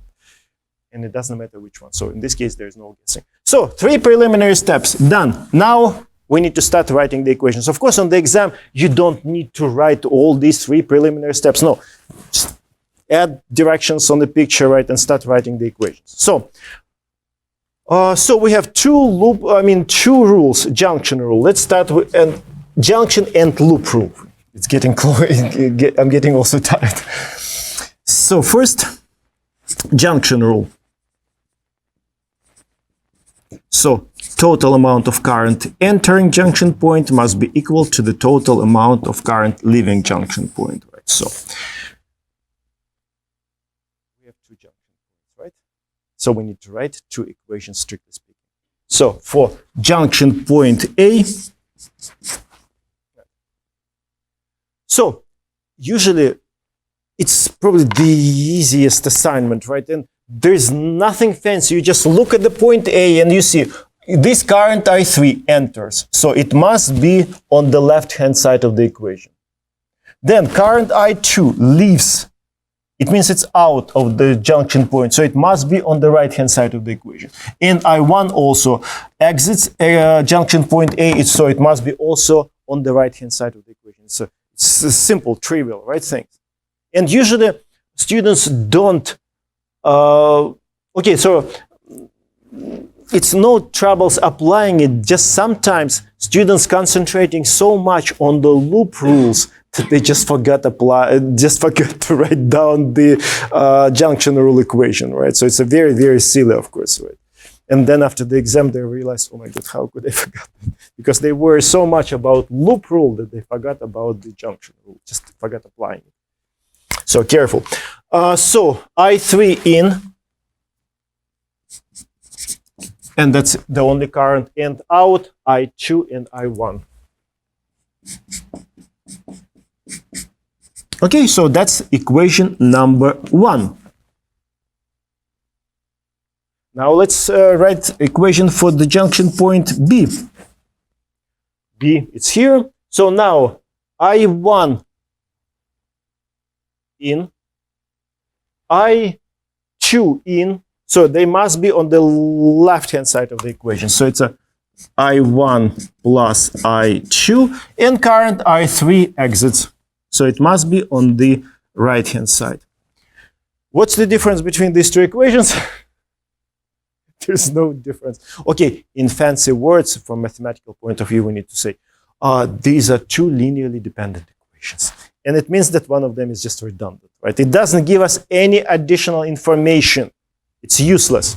So pretty much I can cross one out. So redundant. And it's not by accident. Every time one junction rule equation is useless, redundant. So if you have, let's say, complicated circuit with n junction points, only n minus 1 useful junction equations you're going to get. So every time one will be useless. So, and of course, on the exam, you don't need to write that this is redundant. Just write down all those equations which actually we need to solve the problem.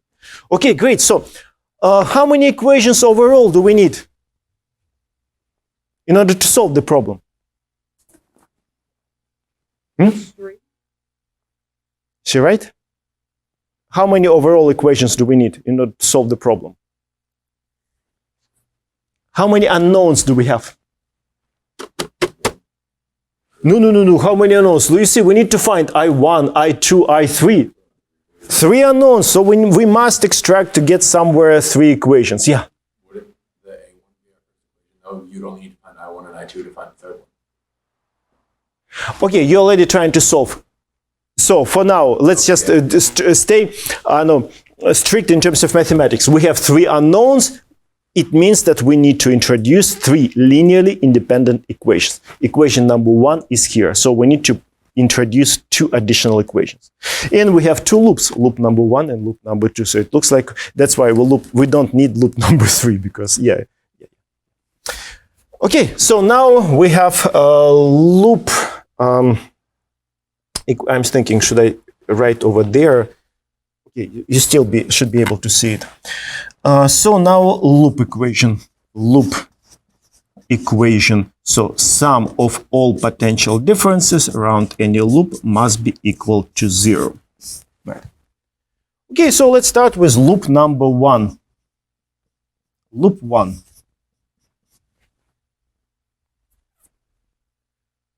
So we have all the directions in front of our eyes. That's why we spent about 10 minutes writing these 3 preliminary steps. So now we just need to start walking around loop number 1, counting all those potential differences. Where to start, it does not matter.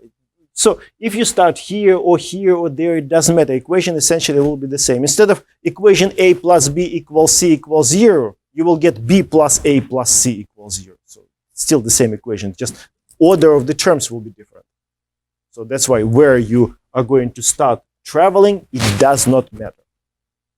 You can start here, you can start here, you can start there in order to complete the loop. It doesn't matter. Right? You see, following? Right. So I have a minor compulsion. Every time I usually like to start just in front of the battery so that EMF, tall, elegant EMF will be at the beginning of the equation. So again, pure minor compulsion, right? So that's why every time in my solutions, you're going to see EMF at the very beginning of the equation. So in order to do that, I'm going to start at this point. So we need to travel this way. So I will start this point. So that's my starting point. And you see the travel direction. So it means that we need to travel down across this battery. You see? You see travel direction. We need to travel from this point, Like that. Okay, so first we need to cross the battery, EMF 1. And now we have these mnemonic rules. We need to apply every time them. So we're crossing the battery. It's either this case or that case. So here we cross from the plus to minus. You see? From plus to minus. So which contribution should we have? Should we write, if you travel from, you see travel direction from plus, you see plus to minus, contribution negative. And you can easily imagine, like, here the electric potential at the final point is lower than the electric potential at the beginning. So, of course, you're dropping the potential. So, of course, contribution is negative. So, it's a minus EMF 1. See that? So, we just travel from plus to minus and just look at. Of course, on the exam, I don't give these rules, mnemonic rules. Right? Usually, after practicing before the exam, of course, you remember. And of course, if something happens, right, so you should be able to restore these rules easily. So within a few minutes. So first, minus EMF 1. Great. So we crossed the first battery. Now we're entering the resistor, R4.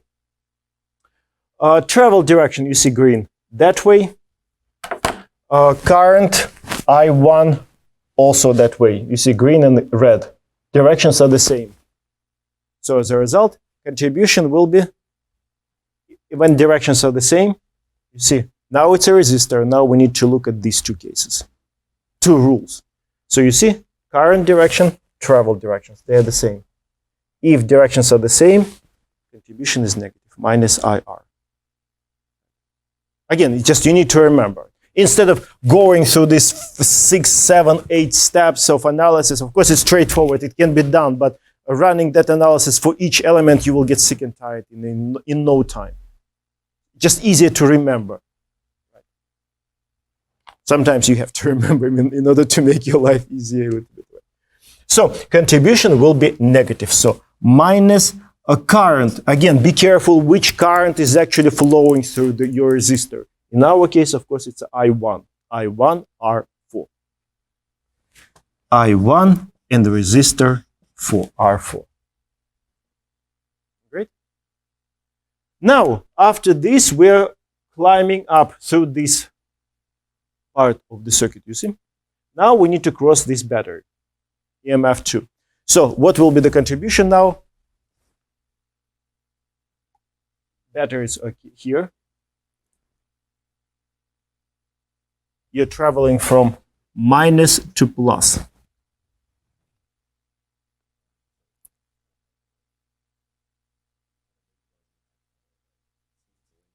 You see, minus, plus, and we're traveling. You see travel direction from minus to plus. It's a plus. Yeah. And again, even if you don't remember, look, your final point is at high electric potential. And initial point is at lower, and every time we find what? We find delta V. It means that's a final value minus initial. And if at the end you have, let's say, 5 volts, at the beginning you have 2 volts, of course, if you subtract, you will get plus 3 volts, right? So positive contribution. So it's plus EMF. Plus EMF. So if you travel from minus to plus, your electric potential goes up.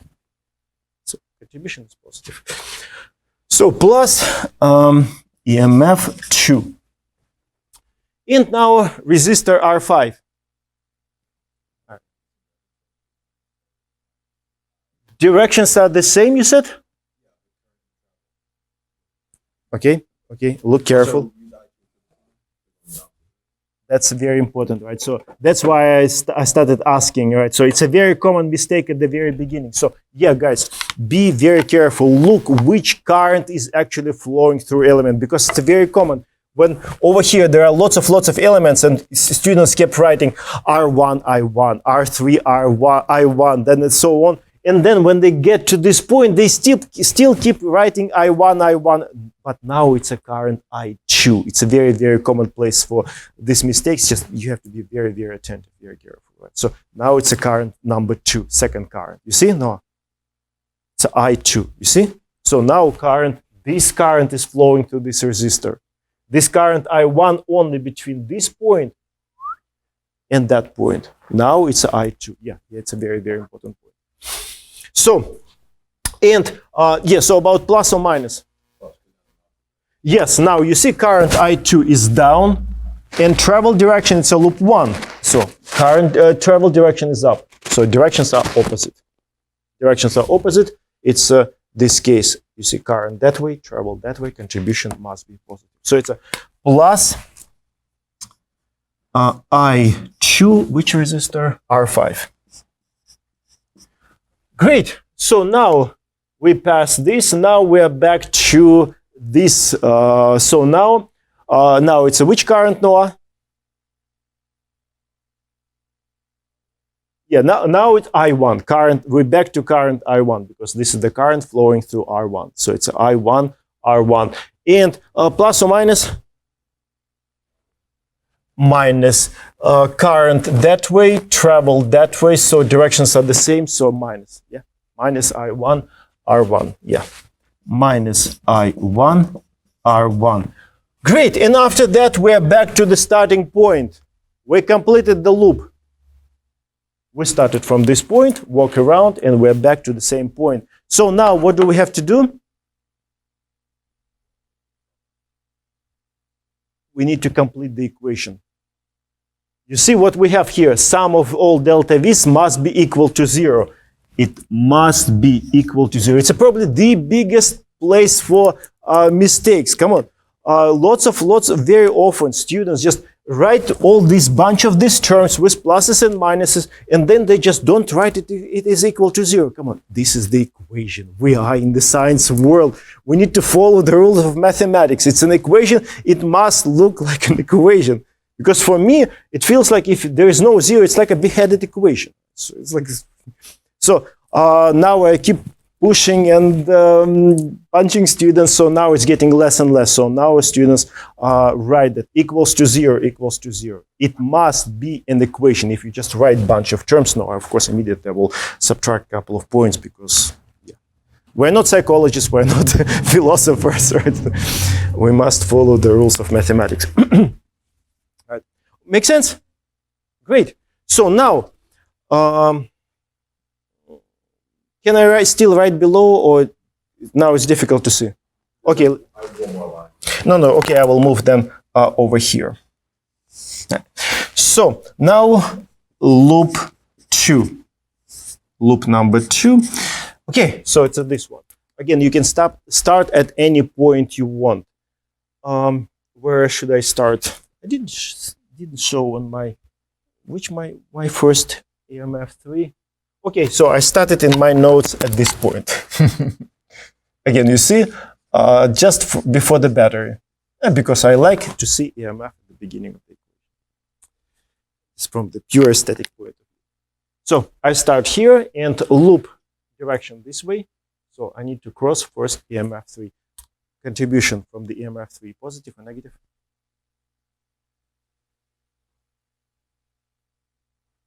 We start first to write EMF 3, and then I will change the sign if it's needed.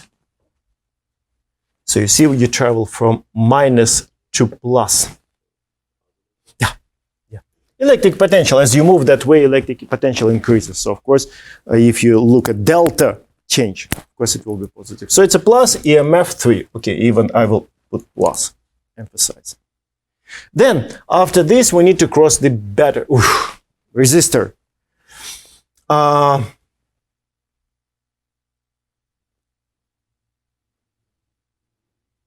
Travel direction that way to your left, current also to your left, right? So directions are the same. Contribution is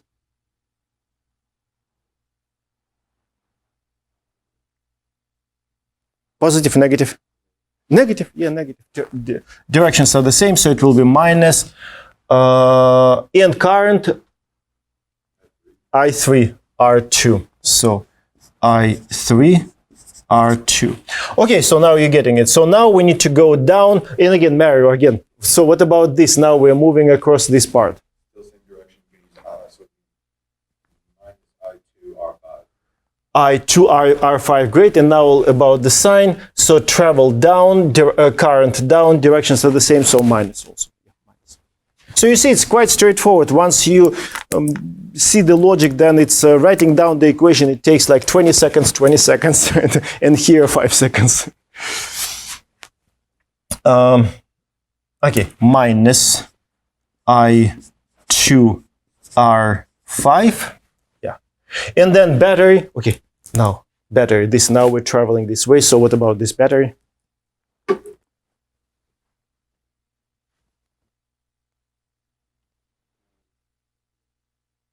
From plus to minus, So from plus to minus, yeah, electric potential decreases, it's negative, right? So it's this. From plus to minus, you see travel direction from plus to minus, so contribution is negative, minus EMF. And which EMF? 2. So it's a minus EMF 2.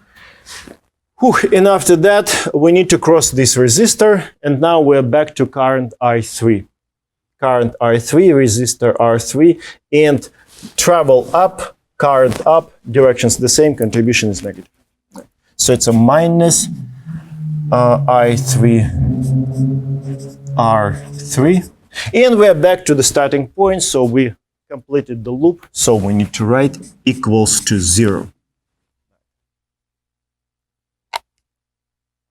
3 equations, 1, okay, actually I should write 2 and equation number 3. 3 unknowns, physics is over. We applied all physical ideas. Now it's just an algebra system of 3 algebraic equations. 3 algebraic equations. Of course, solving them can be tedious if you try to use just a piece of paper. Of course, now calculators can do it in no time. You just enter coefficients and it will give you answer almost in no time. So on the exam or any quizzes, right, I just asked to write the equations. I don't ask to find the actual value of the current because it will take you 20 minutes at least, and still you cannot guarantee that you're not going to make any mistakes if on a piece of paper. Even for me, it would take me probably the same amount of time in order to make sure that I don't lose something. So, yeah, so since we mentioned about, you remember external loop. So external loop, and probably I will use green color. So equation of the external loop, it is essentially, you can run it by yourself. So you can write the equation for the external loop in exactly the same way. And then if you add equation 1, loop 1 equation, an equation for the loop 2, add them, you will get equation for the loop 3.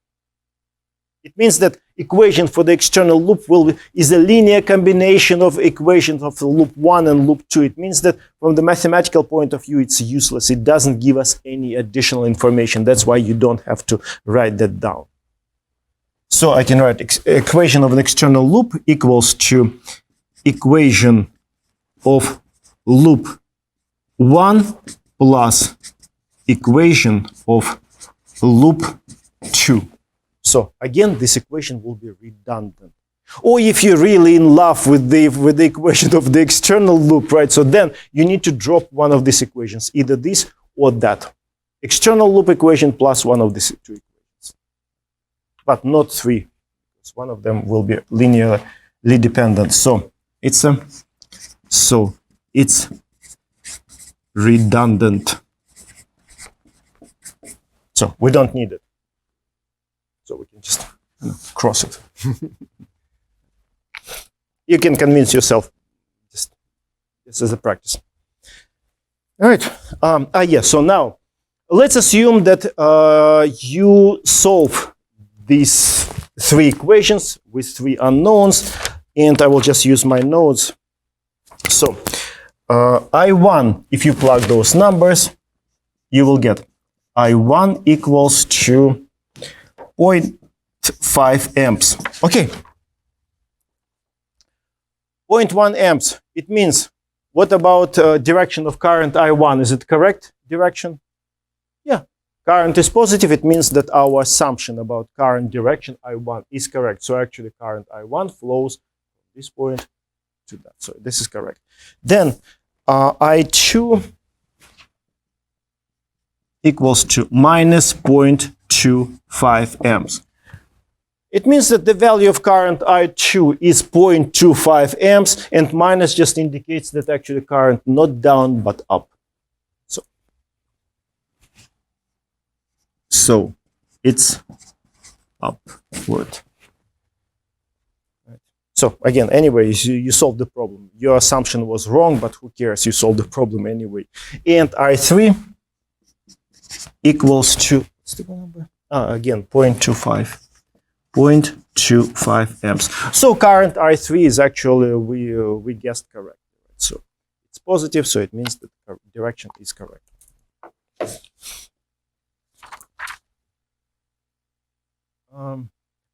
Okay, so the last point which I want to, good? Great. So you see, once you understood those rules, then writing down these equations becomes like a few minutes problem, essentially, right? In my first year when I started teaching this course, I gave this problem to students without any directions, right? And of course, each student would pick her own direction for the current, for the travel, right? So, and I appointed and asked my TA graduate students to grade that problem. So he picked envelopes, he went to his cubicle. After half an hour, he came back and he said, "Kill me." And I realized at that moment how, yeah. So you understand what's the problem?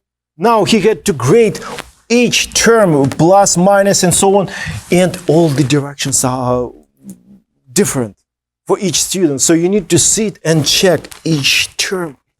It's a nasty work. So I felt sorry. Of course, I helped him to grade, but after that point, after that moment, every time if I give a problem like this, I give all the directions in the problem. Pretty much, I'm removing your freedom to choose whatever directions you want, right? But for a good reason, because then if I don't do that, grading becomes really ugly. Yeah. So you're saying you would tell us what direction? Yes. On the picture, it will be all the loop directions, all the current directions. So I'm reducing the freedom, but for a good reason, right? So we wouldn't suffer much. But you see, otherwise, it's after realizing it becomes quite straightforward, so no chance. On Monday, again, I will, for the whole class, I will repeat this part, and then we will look at the different example. But again, now you see it's quite straightforward. Right, so what about time? So we've been, 2.5 hours already. You know what? Let's quickly look at another problem about equivalent capacitance. It's similar to the equivalent resistance, and now I will move a little bit faster just to review what you discussed in the lab class, right? And based on what I saw, it could have been done better.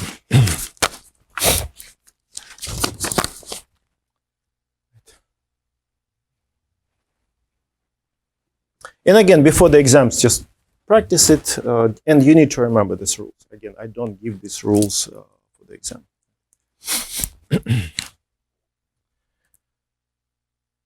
Okay, I see. I can erase this.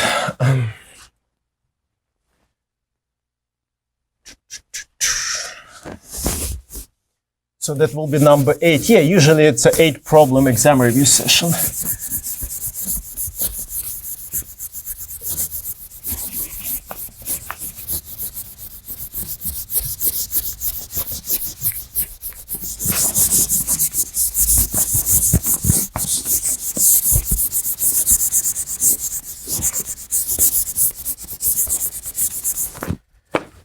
So, number 8, and this will be the last problem for today.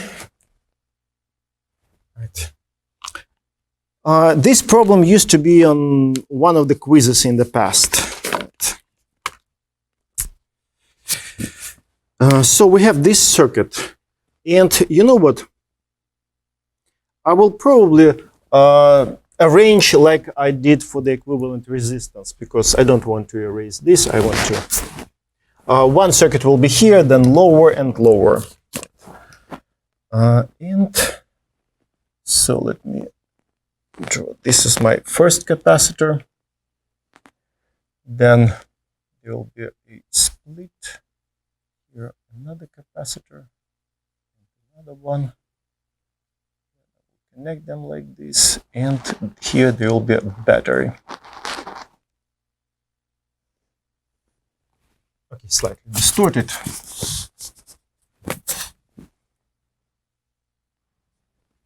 So this is the circuit. Now let me label them.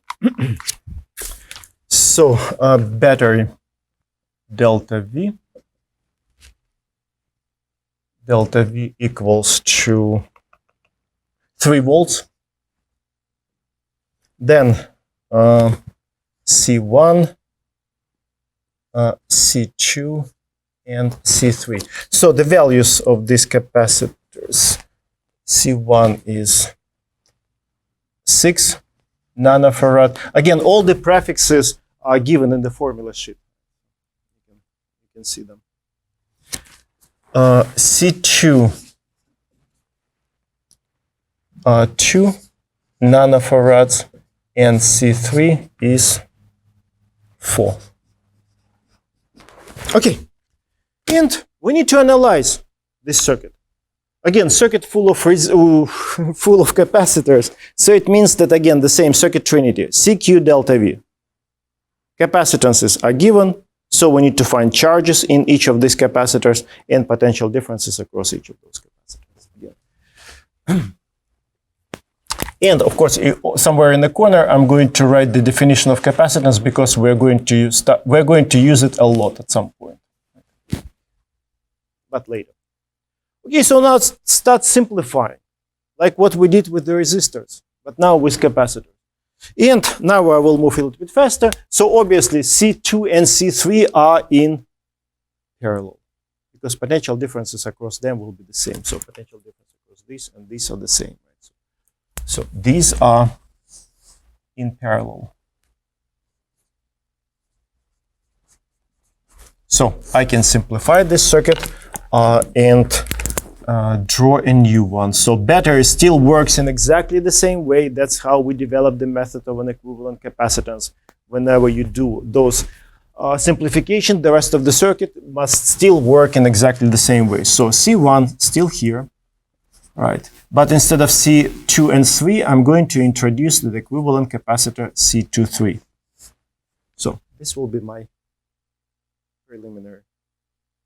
So, and capacitors connected in parallel. Capacitors connected in parallel, we just need to add the values of the capacitors.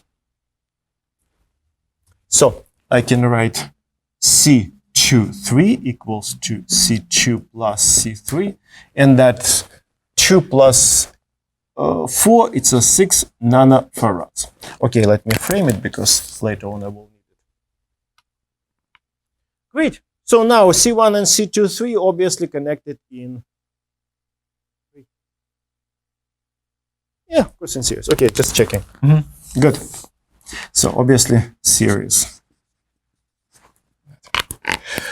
So I can simplify it. Yeah, battery still works the same way, the same delta V. And now, of course, we'll have the simplest circuit with one capacitor, equivalent capacitor. And battery still works the same way, delta V. And, okay, now these are in series, so of course we need to use those reciprocals, right? So it's this 1 over C, 1 over C, and 1 over C. So 1 over C equivalent equals to 1 over C1 plus 1 over C23. So of course you can bring to the common denominator, or maybe without that, it's what will be 1 over 6 plus 1. It's even simpler. Okay, I don't have to bring.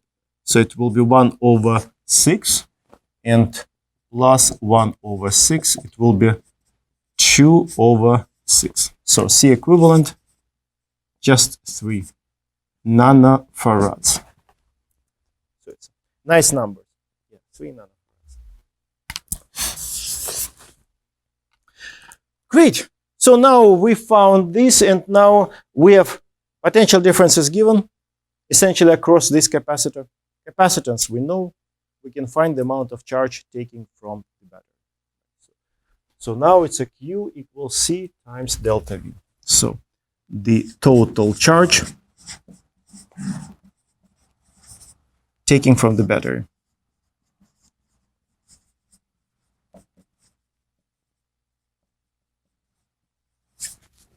And of course, it will be in the equivalent capacitor. So Q C times delta V. So Q equals C equivalent times delta V. So C equivalent 3 nanofarad times 3 volts. So it will be 9 nanocoulombs. So that's the total amount of charge taken from the battery. Again, it's in this circuit, Q, but since the whole method was developed that the rest of the circuit after each transformation must still work in exactly the same way. So it means that exactly the same charge taken from the battery in this circuit and exactly the same amount of charge taken from the battery in the original circuit. If I ask you at the very beginning, what's the total amount of charge taken from the battery in this circuit, I doubt that you would be able to answer this question unless you can do all these steps very quickly in your head. So now we found at least something about our circuit. And now we should, it's like, as I said, I compare it usually with the crack in the wall. Let's say you want to break the wall. So at least first this is the crack, and now we need to expand it to see the truth, the whole truth, and nothing but the truth, right? So now we found at least something, and now we need to use that and find the rest. So it means that now we need to start moving back, finding what needs to be found. Okay. So inside of this capacitor, there are two capacitors connected in series. So which quantity will be exactly the same over here and in those two? Charge. It's over here. And again, I usually give it in the formula sheet. So series case, you see series case, charges in the equivalent capacitor and charges in the capacitors connected in series, which were replaced. Same. So again, in the formula sheet, this is given. And again, that's where students start having serious troubles. Right? Of course, they start making some assumptions which are not correct. And of course, the rest of the solution usually just nonsense. But again, it's all given in the formula sheet. So the bridge will be, so Q1. Q1 equals to Q23 equals to the charge which we just found and equals to 9 nanocoulombs. So that's my bridge number 1. And again, this charge comes from there. Again, pretty much the same procedure, the same steps like with equivalent resistance. So, and now we just need to exhaust this bridge in terms of information. We know the charge in the first capacitor. We know its capacitance, so we can find potential difference, right? We can find potential difference, and that's why I need this formula, because now I will be using it over and over again, finding delta V, finding Q. So delta V, it will be Q over C. So now I can write that delta V, it's 1, right? So it's this capacitor. Q divided by C. So it's a Q1 divided by C1. Again, Q1 comes from the bridge. Just again, exhausting all information from this bridge. So Q1 is 9 nanocoulombs. The value of capacitor C1, 6 nanofarads. So it will be 3 over 2. 3 over 2, 1.5. So it's a 1.5 volts. So can you tell immediately what will be the voltage drop across the capacitor 2,3 without calculation series? What's the total difference provided by the battery? 3 volts. And voltage drop across this is 1.5. So there will be also 1.5 across the second capacitor. But I will still use the formula like here. So delta V, this is 2,3, equals to Q 2,3 divided by C 2,3. And again, the charge comes from the bridge. So we use this, we use that information. And now charge is 9 nanocoulombs divided by capacitance, 6 nanofarads. So it will be again 1.5 volts as we expected. Great, so we finished analyzing capacitor C1, but we still have C2 and C3. So we need to create the second bridge. So now we exhausted this bridge. Nothing else can be found over here. So now we need to explore this part. And inside of C23, there are two capacitors in parallel. Now, of course, we need to deal with potential difference. So, delta V2 equals to delta V3 and equals to the potential difference across this equivalent capacitor, delta V23. And we found it over here, so it's 1.5. So it's 1.5 volts. And let me show that this is, this was used here. You see, everything is link. So that's my second bridge. Oh, it looks something ugly.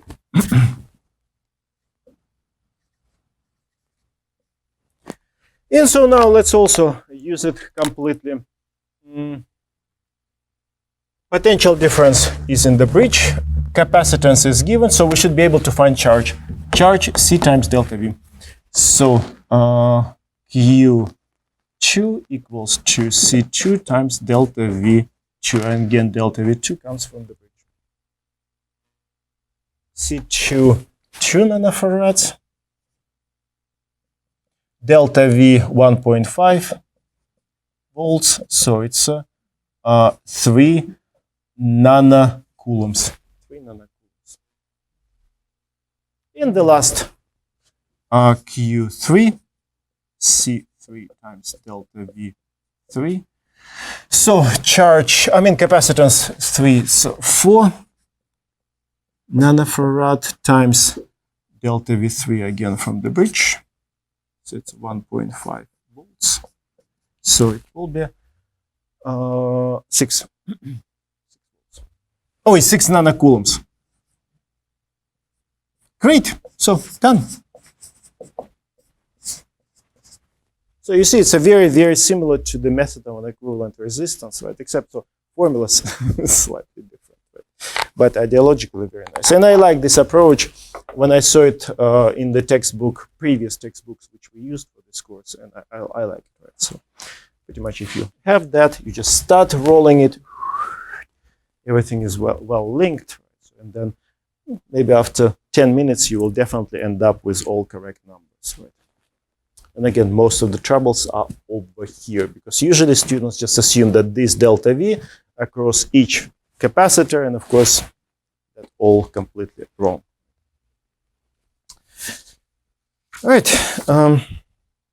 Okay, so now, as I said, on Monday, we will play with the loop rule and Kirchhoff rules, and we will start discussing electric power. And usually I can add maybe conceptual questions about power, but it's not that fun. Great, so if you have any questions, we can discuss now, and if not, then we'll see you on Monday.